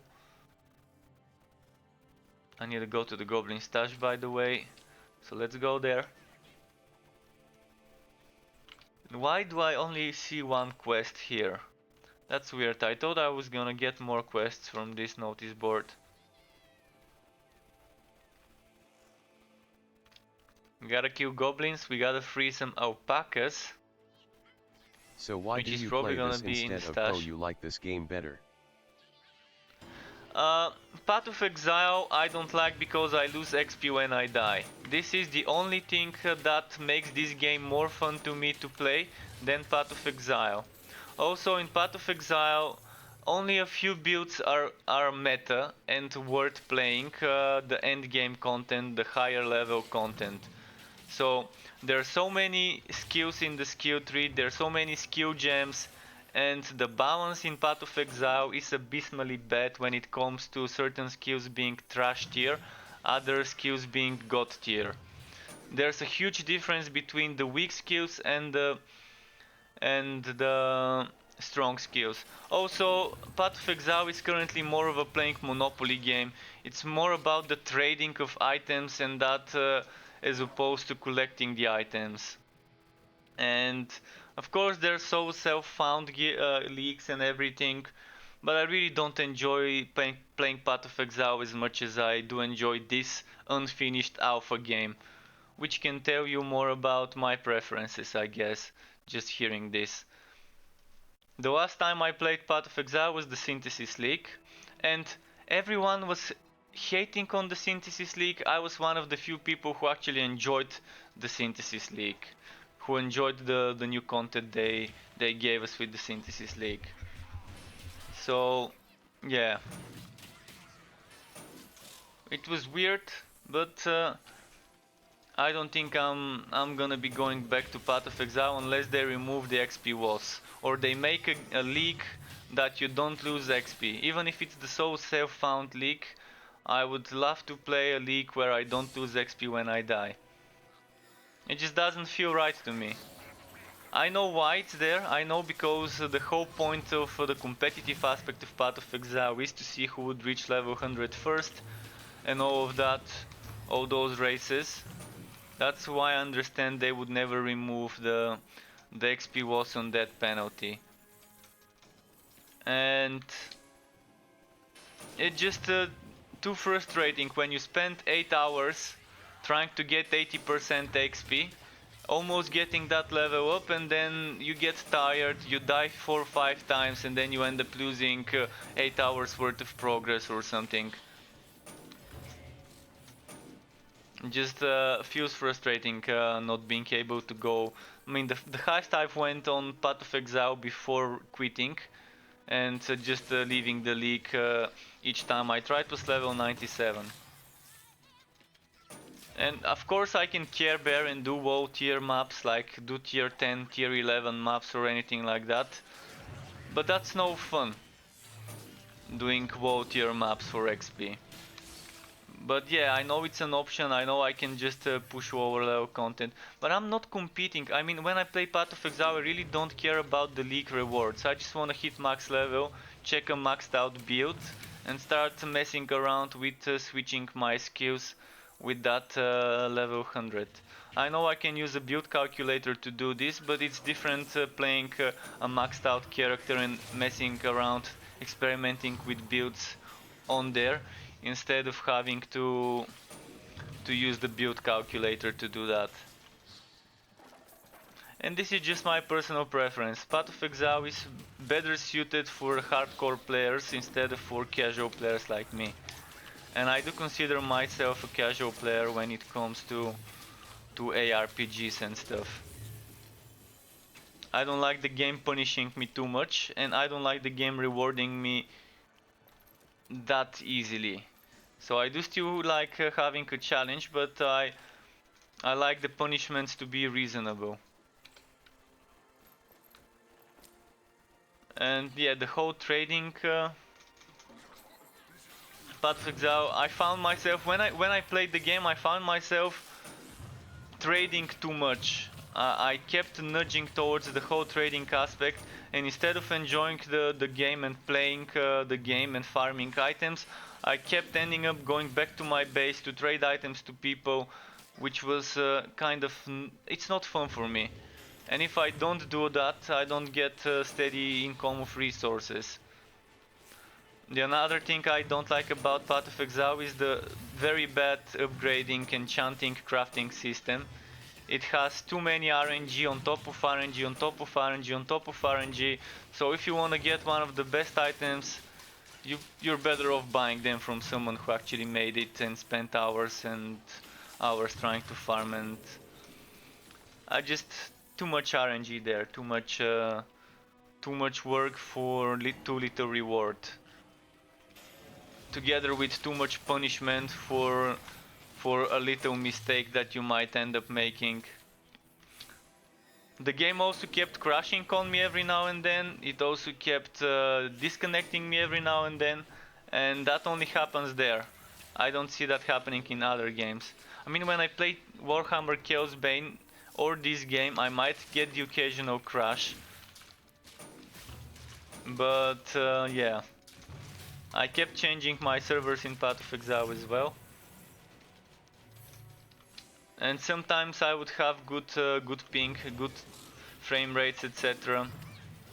Then, if I need to add on the list of reasons of why I don't like Path of Exile, maybe some of the eye cancer skills, eye cancer skill animations, eye cancer microtransactions of players that just take the whole screen. The whole screen gets filled up with effects. It makes my eyes actually squint from too much stuff going on my screen. And if a game makes my eyes squint from all the effects going on the screen, it definitely has too much of it. The game is good though. The game is the best ARPG out there at the moment, probably. Maybe Lost Ark is a bit better, but Lost Ark is not available for the European and NA and worldwide audience. And Lost Ark is still early in the... It's still new. Lost Ark is still new, so I'm kind of not trying to compare Lost Ark with Path of Exile in the same category, as Lost Ark kind of leans towards more of an MMO experience with an isometric Wooter camera instead of an actual isometric Wooter. But yeah, Path of Exile, if it didn't have the XP walls on that, maybe would have been the major ARPG I would have been playing. Even with all the other things I've listed that I don't like, I could look past the other things I don't like about the immense number of useless legendary unique items that you can get, which end up just being trash items, which makes no sense having so many items and most of them never seeing use in builds. What you want as a developer is every single piece of a legendary unique item seeing some use in certain build that is viable in the game. The moment you start seeing items being categorized as trash tier items, then you really need to start buffing those items or nerfing the other ones, whichever would require less work to make sure they're in the same level. And that's what Torchlight Frontiers is trying to avoid with the addition of those new mayhem fixes. It's gonna make something like soft sets, but it's not gonna get actual sets. So it's not gonna be like collect this set and then you're good to go. All the other items are trash. That's not how it's gonna be. You're gonna have certain synergies between certain items, and that can be called soft sets. And you're gonna have different fixes and prefixes of items that are gonna be very nice for certain builds with certain skills. But that's not gonna mean that that's the only items you would wanna be using. So it's gonna be nice. You're gonna be building some interesting weird builds with combining different legendary items together when this game releases. What happens if like a rare item or legend item dropped, you wouldn't be able to show it off to people because there's no market or sell it? Yeah, but that means there is no people like in Path of Exile who are selling in-game items for real life money. There are many websites that sell resources like Chaos Orbs, Exalted Orbs, etc. for real life money, which is a black market or a grey market, however you want to call it. And if you have something like here or like Diablo 3 trading, where you only trade items to people that are in your team when the item dropped, you don't have a black market because people cannot trade items freely. What the developers of this game said that they might get trading in the way of Diablo 3 trading. So an item drops, then I can give that item to some of my party members when the item dropped. So this is something like that, and the wood is not shared, so everyone gets their own wood. So if they add some sort of trading like this, like Diablo 3 style trading, I'm gonna be happy. But they said that they want to avoid black market of items being sold for real life money. And perfect example of game that is plagued by black market is Path of Exile. There are so many websites that are dodgy, they might end up actually stealing people's financial info. Some of them might be legit, other ones might not be. But them having a business that sells resources or items, rare items in the game for actual money means that they're botting.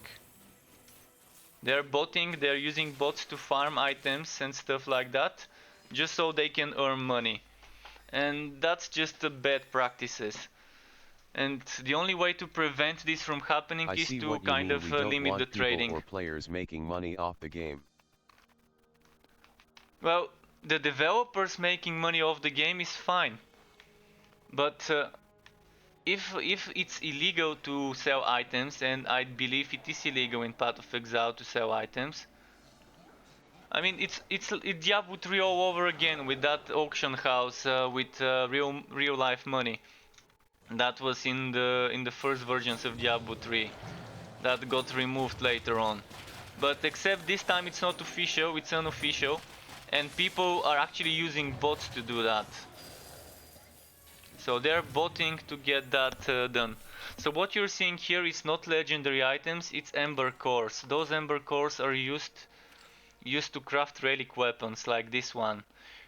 You can have only one relic weapon, and currently there's 3 types of relic weapons: a poison, a fire, and a bleeding one. So you use 24 cores of those ones that just dropped to craft one burning or one poison relic. The bleeding one you get to craft early on in the game from a quest with just 1 core, and there's currently 2 in the works. There's currently a shock and an ice relic weapon in the works. The relic weapons have their own skills, so you can have each relic weapon has an active skill which you can use in your skill bar, or you can use something else like another skill or whatever. So this one, and you have 40 levels of the relic weapon. Each level of those 40 would give you a skill point, a relic point, and you decide how to spend them. Currently, if you want to spend points here, you need to invest 5 points in the previous one. If you want to spend points here, you need 10 points invested in the previous two ones. And to invest into this one, you need 15 points total spent in the previous three, regardless of how. So you kind of this is kind of a part of the build making when it comes to a build, and you can decide how you want to build it. Whether you want to go for passive procs, whether you want to go for a cooldown and some extra damage for the active skill, which is this one in this case, or whether you want to go for other things like extra crit chance while the relic weapon is active and so on. When I press W, I activate the relic weapon, and for 30 seconds this effect would be applied. You can see the miasma around me, and then there's gonna be a 120-second cooldown. You have items that modify the duration when killing enemies, giving you extra duration, or items that modify the cooldown, reducing the cooldown of this. So you can go for a build that actually is centered around those relics. So that's just another layer of the build making.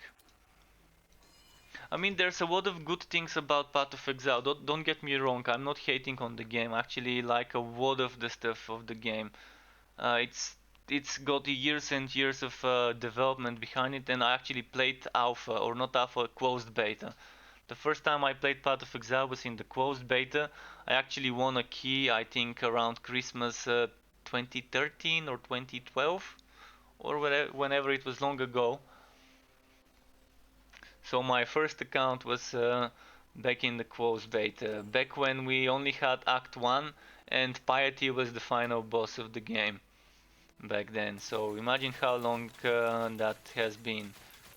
So I've seen Path of Exile growing in front of my eyes, but at one point I think things went wrong. Path of Exile started catering towards the players too much, which is not a bad thing per se.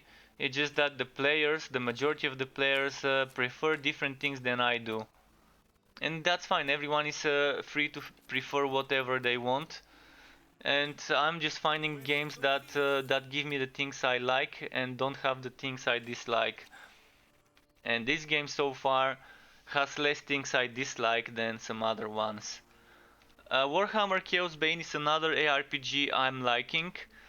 Unfortunately, I do not have access to Last Epoch, but it's another ARPG I am trying to try and play soon. When I get access to it, when the game launches, maybe I can get it, we'll see. But Last Epoch, I'm keeping my eye out on that one as well.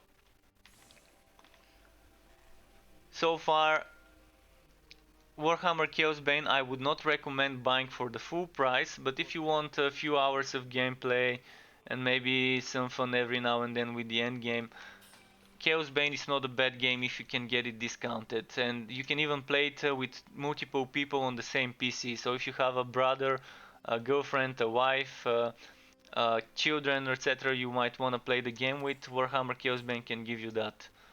But Warhammer Chaos Bane had a very bad start, and it's taking them a while to get the bad press out of the way. The bad reviews and all of that happened at the launch of the game. They did get a good update in September and a good update in October. There are some questionable decisions that the Warhammer Chaos Bane team did, and actually I will be streaming Chaos Bane tomorrow. So if someone's interested in seeing me play Chaos Bane tomorrow, there will be some. I'm probably gonna try and level up a mage before the stream, or maybe I can do it on stream. I can start a fresh playthrough. We'll see.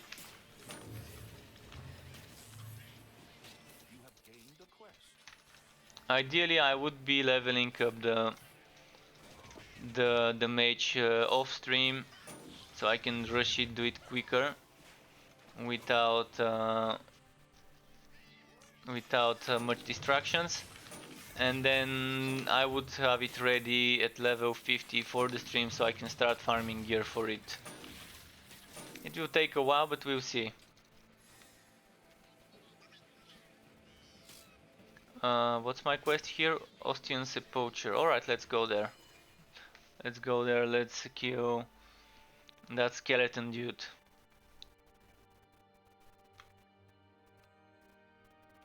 There are currently a lot of different ARPGs in development. One of them is the Fractured, which is also considered an MMO, Fractured MMO.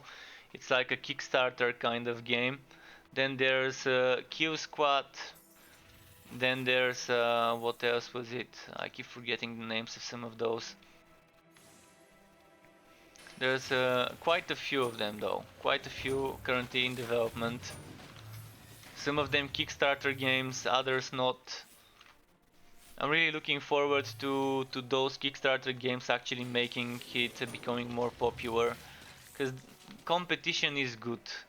When developers in the same genre are competing for audiences, it makes them think better, do better, and provide us with better games. When it's just a few people monopolizing, a few titles monopolizing the market, they do sometimes tend to get stale. I'm really, as I've been saying before in my streams, I'm really looking forward to maybe someone reviving the Sacred or Sacred franchise, and the same happening to the Dungeon Siege franchises. In my childhood I had a lot of hours spent into Sacred 2 and the gold edition of it, and into Dungeon Siege and the Dungeon Siege series. I was kind of disappointed by Sacred 3 and the Dungeon Siege 3 titles. And after those, it seems that those franchises kind of died out. But the games were great for the time they were released. Another great game from my childhood in the genre was Darkstone. With Darkstone you could actually switch between two characters. You could control two characters and keep switching between those two characters. You could pause the game because it was single player, it was not co-op, I think. Oh no, actually it could be co-op if you played with others. We did play it in PC cafes in Woco Area Network back then with my friends, if I remember correctly. Currently, by the way, Darkstone, someone, maybe the official developers, few years back ported Darkstone the way it was on PC. They ported it to mobile, so people could actually experience a classic from our childhood on a tablet per se, or on a Windows mobile system or whatever, or Android or whatever mobile device. It was a great game. I mean, the story of Darkstone is nice if you can get past the outdated graphics, which believe me are outdated and quite old. But back for its time it was actually very nice, because you had a completely 3D camera. In the time when Diablo 2 was probably the leader of the genre, games like Darkstone were a refreshing game to play. You had the fully rotatable 3D camera, and for this time the graphics of the game were interesting and nice. It has its weaknesses, of course, for what it was, but it was a gem in my opinion for the time when it came out. So I'm really gonna be looking forward to maybe someone reviving this franchise. The world of Darkstone made into something like what we have now with Torchlight Frontiers would be amazing.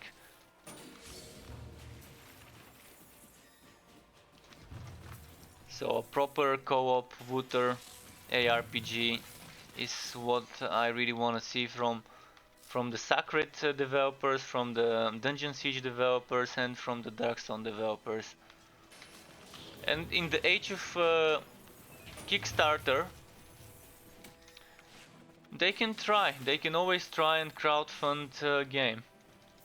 If funds is what they're needing, if they can't find angel donors to see it, to see the project like that.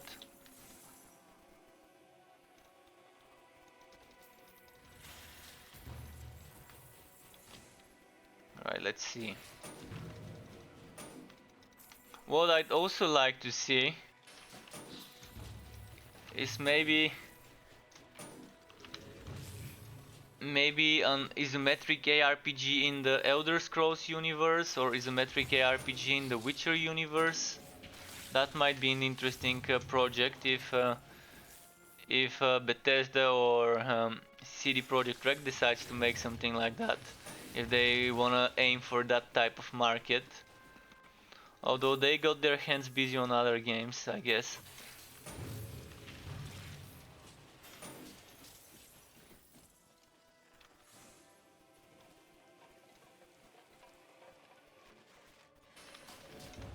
Nice.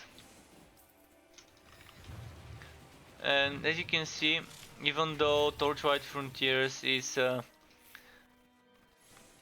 it's got that brighter tone, it's not as gritty as Diablo, Path of Exile, Chaos Bane, etc. It still has some I gore, played it still ESO has for some 2 blood years, wanted splatters. something different like this. Oh yeah, I played Elder Scrolls Online myself as well. It did feel too much like Guild Wars 2, which is not a bad thing. It's at the same time good or bad things for me. It did feel a lot like Guild Wars 2 though. A lot of the PvP systems, like you had that instanced PvP. I forgot the name, how it was called. Those short matchmaking games, and then you also have that uh, PvP similar to the World v World. So it does strike a nostalgic feeling towards Guild Wars 2 when I played Elder Scrolls Online. I did like the PvP though. I did like the PvP. I did like the PvE as well. For a game that offers to be played freely or with a premium subscription, it's nice. It's giving players freedom to decide how they want to play it. And whether they want to unlock all the DLCs by paying monthly, or whether they want to buy the DLCs one by one, just the ones they want. So they've got a good payment model, and they've got decent decent game at their hands. I like the level scaling as well. When you're farming stuff in different zones, you can see some low level players killing the same monsters as you and getting wood for their level while you're getting wood for your level.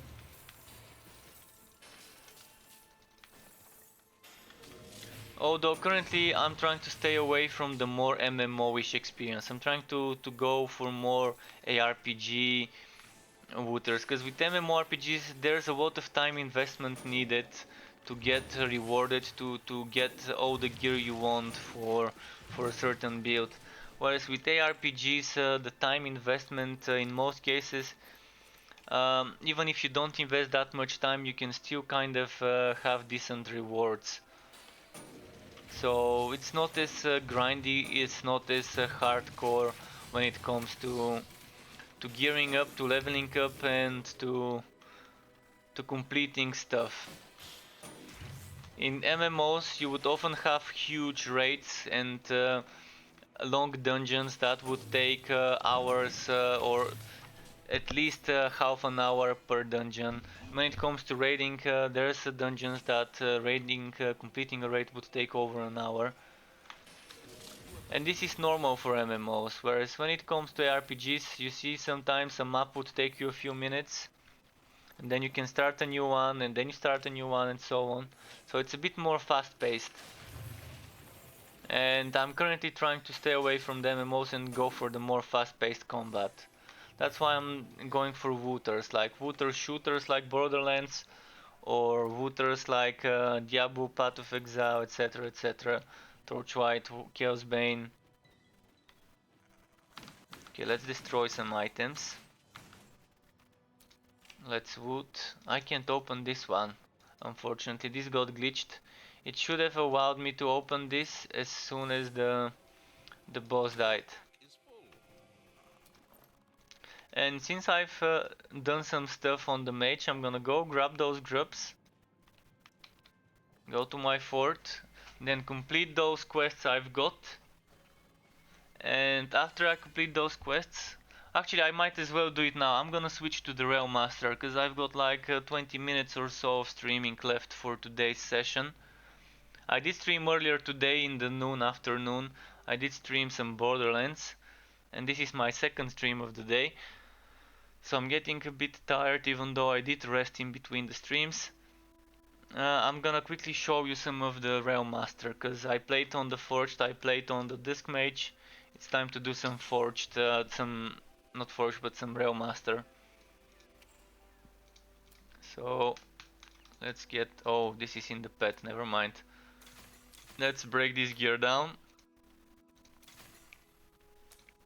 Currently, since we're at it, since I'm doing something related to the enchanting system, those recipes later, they're planning of doing it in such a way that each time you enchant an item with a certain recipe, like if I decide to enchant this with Shock and Awe, each time I use Shock and Awe would get experience, and the recipes would get stronger when they gain levels. There would be a maximum level for the recipes, and I think you would only be able to have a limited number, like 1 or 2 or 3 recipes that are leveled up to the maximum, which means you would have to go to your friend's enchanting station if you want to use other recipes than the ones you've maxed out. You would still be able to level up some of the other recipes, just not to the maximum level. So it would not be as strong as per se your friend who has leveled up that recipe to the maximum, whereas you only leveled it um, to whatever the game allowed you because you maxed out other ones. So for now this system is missing, but later on the more you use a certain recipe, the more XP it would get, the more it would level up, and the better the results would be when enchanting with that recipe. So that's just an example of what they were promising for this system. And when this system came out, they said it's not complete, it's not in its full glory. So there's gonna be things added, and I'm assuming that's some of the things that will be added. I like that the developers, instead of just asking us for feedback when a new system ships out, they also give us a preview of systems that would get added into the game before they get added into the game. So we can give them feedback on the work in progress uh, things that they show us. They could show us a video, or they could show us a screenshot, or maybe some bit of information text-wise or so. So they would say, so this is the system we're planning on adding, this is how we're thinking of adding it, this is how we're thinking things would be, and what do you think, guys? That's what they're kind of communicating with us. So before they shipped out the rework of the relic weapon system, they were thinking of making it 50 levels and up to 12 levels per skill, I think.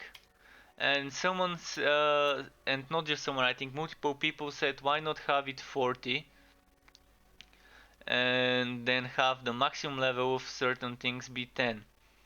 Then that was added when this was released. Oh, another thing that got changed is each relic weapon had certain bonuses, like per se it could be goblin damage bonus or a heavy damage bonus, and people said that's very limiting, only being able to get bonuses to certain enemies from certain frontier.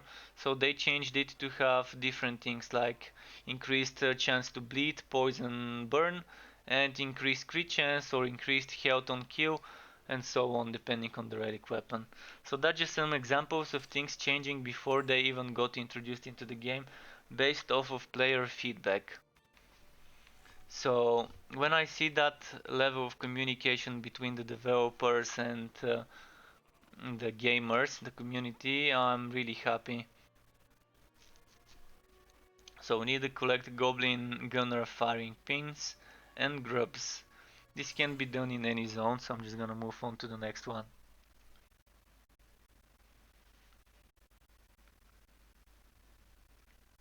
Of course, there should be a fine line between listening to the gamers and doing everything they say, and doing what you think is best for the game. You have a new quest. you still have to take into account what the community thinks, because they are gonna be the main people playing the game. They're gonna be your customers. But you also shouldn't stray too far from your ideas, from what you want to achieve, because it's better for your game to find its audience the way you want it to be, instead of trying to make a game for a certain audience. It's probably much more satisfying for a developer to make the game they want and find the audience that likes that game. And the same goes for any type of creative person, regardless whether it's an artist creating music, art, a film, theater productions or whatever. It's probably more satisfying finding your audience and then trying to cater to someone else's audience and trying to imitate what someone else is doing. And it's nice that we have so many ARPGs out there that are so different to each other now. So there's a bit for everyone.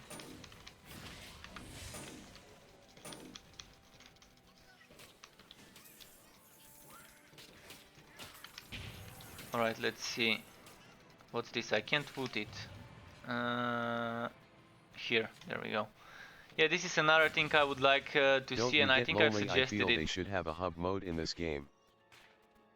Oh, there is a hub. There is a hub. The hub. I'm not visiting the hub. The hub is here.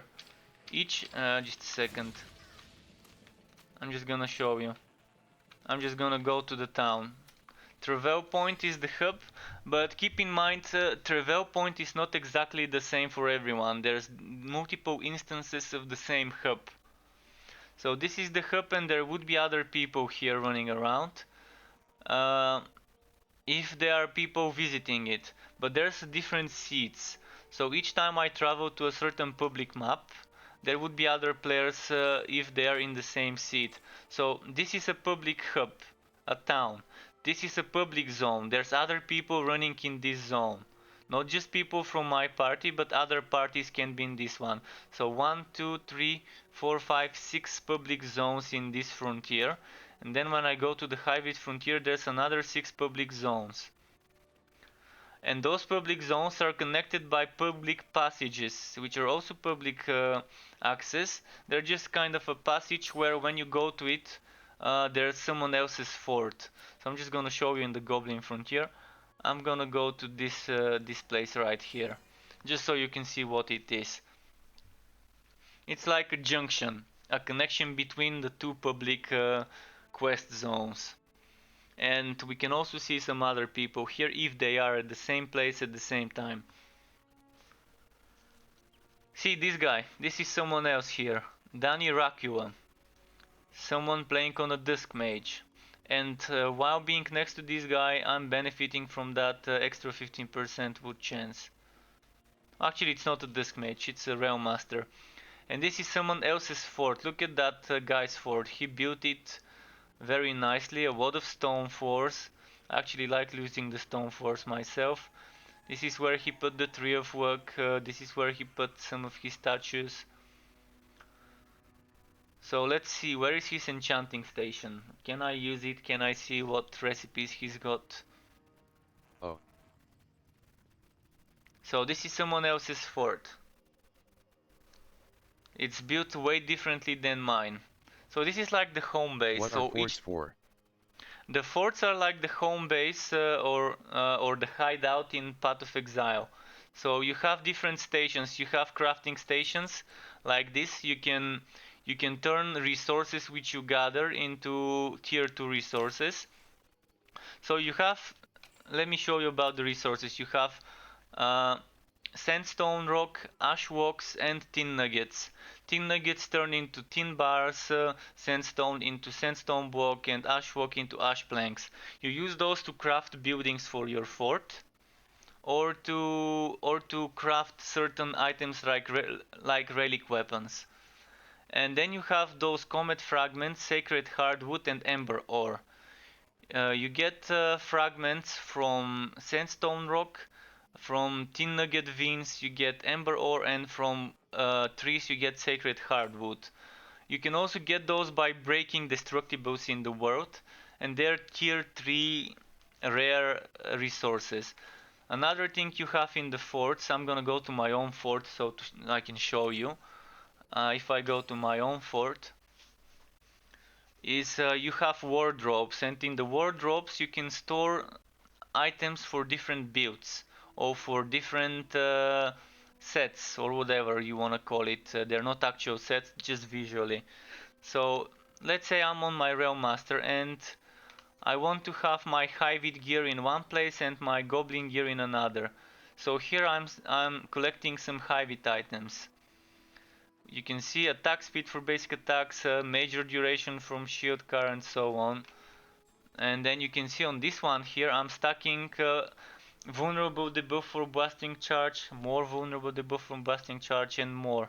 So I'm just kind of, that's how I'm using those wardrobes. In those ones you can keep different, in brackets, sets of items, and you can just quickly swap everything. I can do this, swap all, it immediately swaps everything, or do this.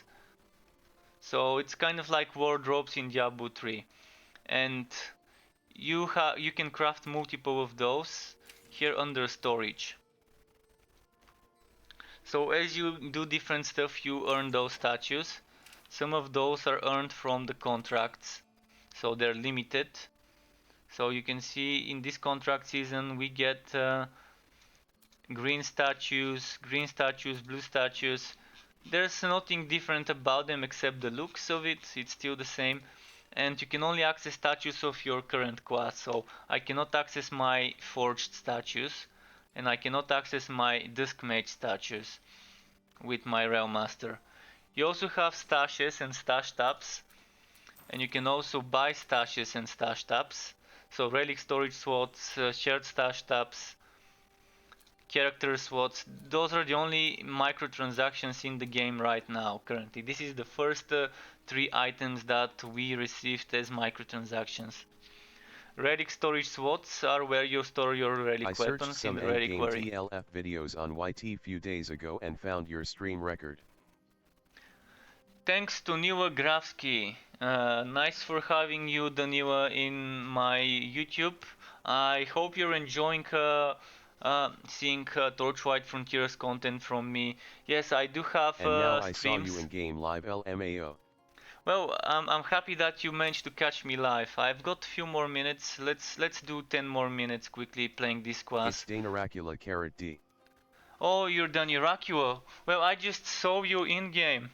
I actually just saw you in game. Wow, nice. Nice, dude. We were just saying that we just saw you. Well, nice to meet you, dude. Feel free to add me in game, dude. Feel free to add me and we can play together sometime. So, when you go to your party, you go to party and you can... Actually, you have to add me from the Arc Launcher. You type this name. Hello. Bro. You type 7-sided with double D at the end, and you can add me and I can play with you together. And Mr. Holiday, nice to have you in my YouTube channel. Welcome, dude. So guys, I'm at the end of my stream, so I'm gonna do 10 more minutes because there's just so many of you just coming now. So I'm just gonna stay for a few more minutes. Let's go do some quests in here. Some quests, but guys, feel free to add me. We can play together at any time. If you need help with missions, with farming, with fame quest, with whatever difficulty, and etc. You can open the Arc Launcher and find me there.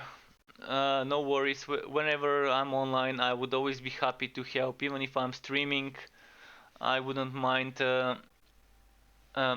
playing together. Actually, I prefer playing together with others. First of all, there's the extra wood chance, and second, it's more fun. So, what was I about to do? There was this this dungeon here. Oh, I need to collect some grubs. Oh, there's someone here. Swap. So yeah, we're seeing some other people in those public zones. So if I was to play Torchlight 2, is it the same with the forts and everything?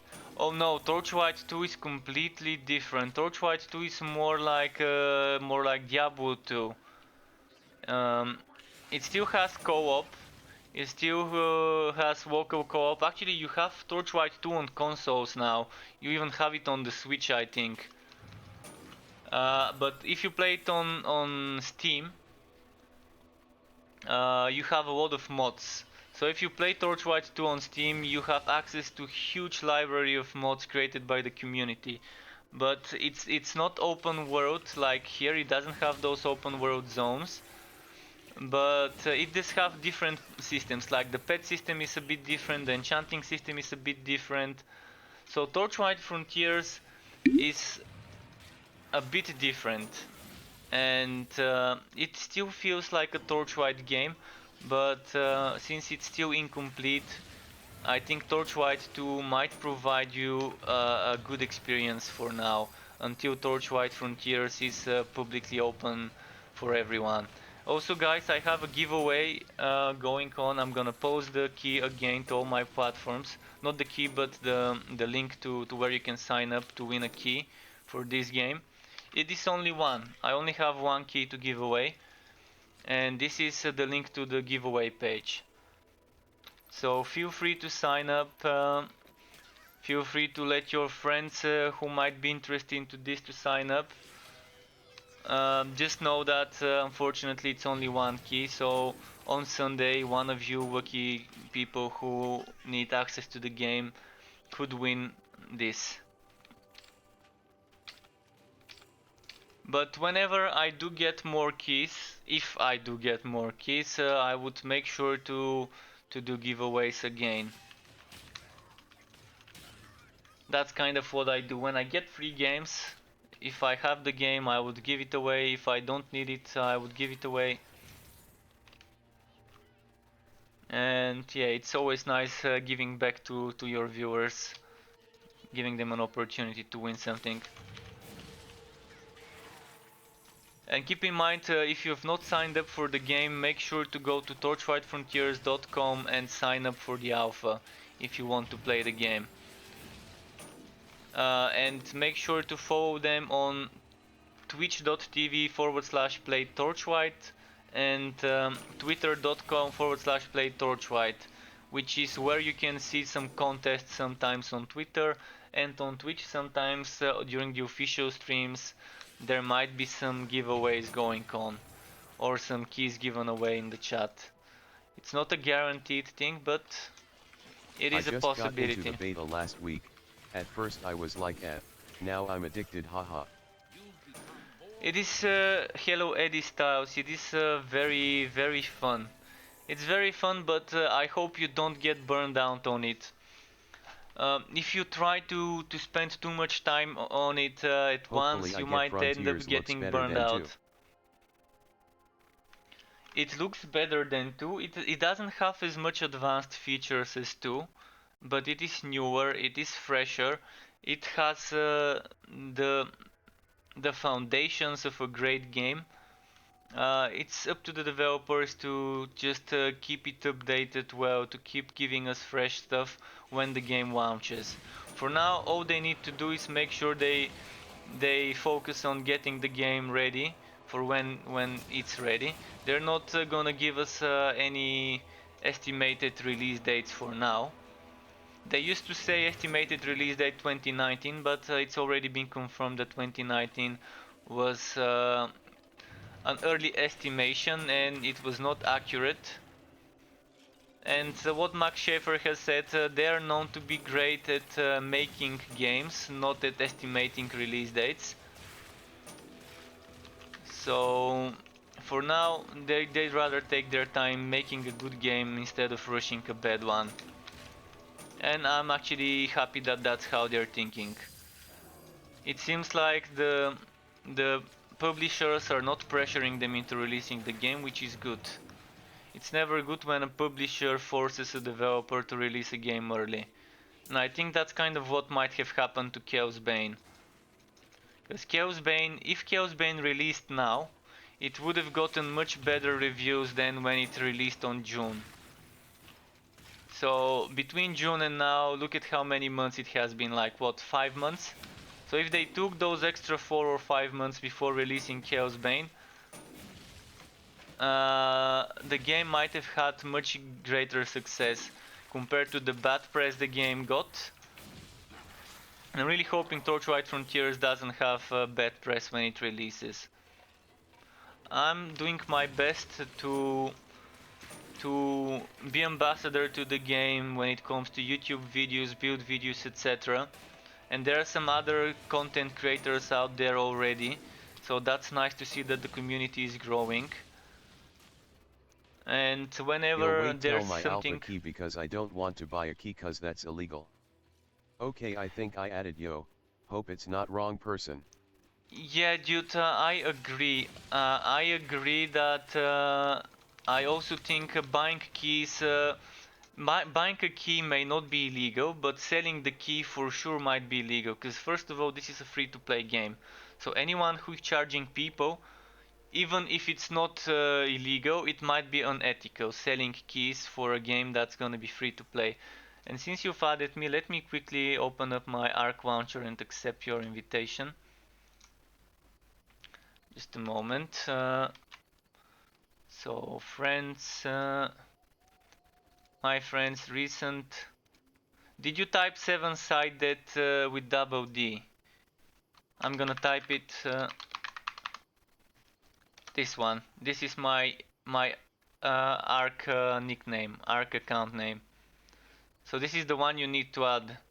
I'm not seeing a friend request, so maybe try again from the Arc launcher on the friends list. Don't invite from here. Don't do this. Don't type it here. Instead of doing that, open the Arc launcher, go to the friends section, and then look for some. Use the search function. When you type the name in the search function, it should work. It should be able to find me. I can try and give you the full name with the numbers and everything. I just need to complete this map. Because there's some hashtag and numbers after it, but it should be able to find it without the hashtag.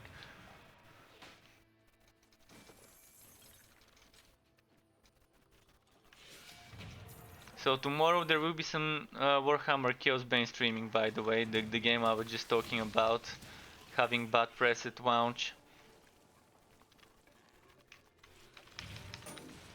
It was wrong person, I guess X caret D. It doesn't matter, even if he accepts you, then you have one more person to play with, so it's not too bad.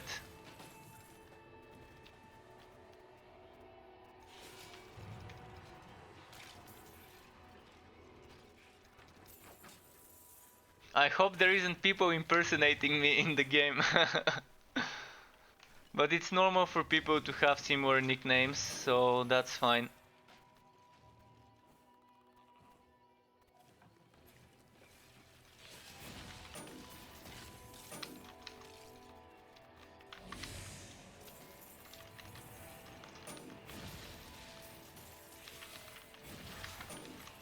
Okay, I'm getting close to the boss fight of this map. I'm not gonna clear the whole map, as you see. You can see where I moved and where I didn't. There should be a group here, I think.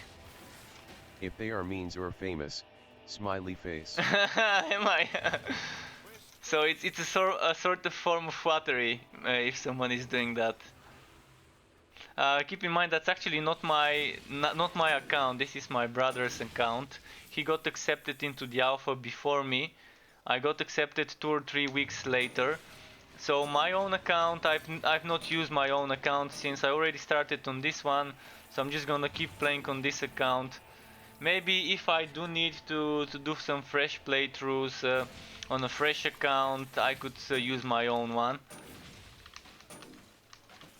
But I guess this one is kind of my own now, when it comes to this game.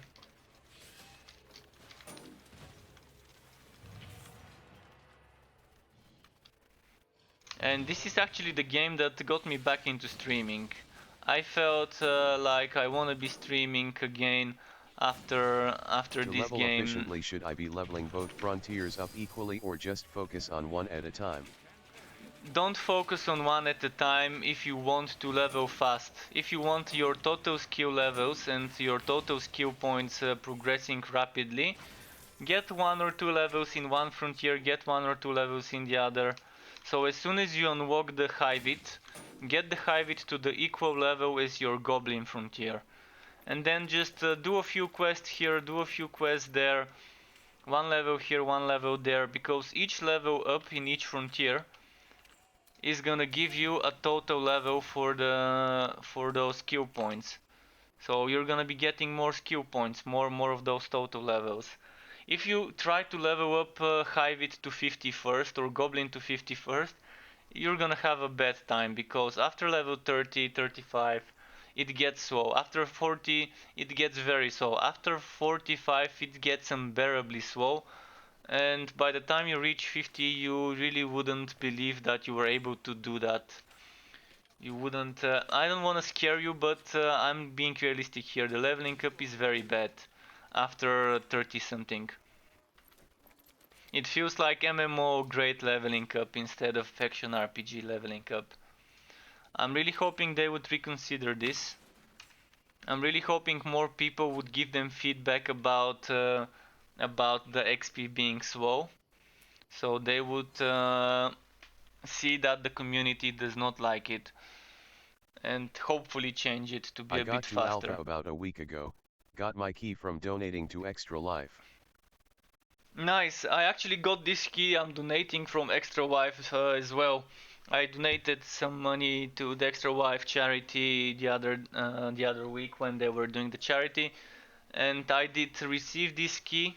I did Didn't not get my expect for a invitation key key to for a year, be given, Karen. but it's nice. Yeah, there's many people like that, and do you see those websites that are selling access to the game are creating accounts? Maybe there's a person that keeps creating Sounds accounts, a like few crazy accounts every XP day. grind near the level cap in Po. Kind of, yeah. Kind of, but at least you don't lose XP when you die here, so it's a little bit better here. But what those people who are selling access keys for the games are doing is they're robbing players like you guys who have signed up and have been waiting for months. They're robbing you of your chances to win a key, because they're probably creating there's bots that can create multiple email addresses, or maybe they already have like a certain domain name and they're just creating multiple email addresses So if for I this donate, domain name. I get a key? No, this was for a charity. For a charity, everyone who donated could get a key, but this was a charity 24-hour stream that the developers of the game were running. It's currently no longer an option. But since they're creating multiple emails and then registering those emails to get keys, probably each time they send wave, some of those accounts they have created, those fake accounts get created, they win keys, and then that means using those bots they're robbing people like you from access to the game. So I would strongly advise against supporting them. As I said multiple times, it's the same as buying stolen goods and then feeling bad when something of yours gets stolen. So yeah, strongly suggest not supporting those and keep in mind that they are there. Your pet So I has think arrived. that's gonna be it. It's already 12:45 in the morning. ETW, how long you been playing? I've been playing since April or March. I can't remember. It's around the springtime in 2019. So let's say 9 months maybe, or 7 months or 8 months. Maybe 7 8 months. Not 9, but 7 8 months might be the estimated time of how long I've been playing for. At the start I was playing only this, then on and off I started playing some other games and streaming some other games. And it was a nice chatting with you guys, but as I said, it's getting late. It's 12:45 a.m., 45 minutes past midnight here where I am. So I need to kind of stop talking. I can keep streaming silently, but I'd rather not do that. I'm probably just gonna go watch some movies, get some meeting and so on. So thanks everyone who joined the stream today.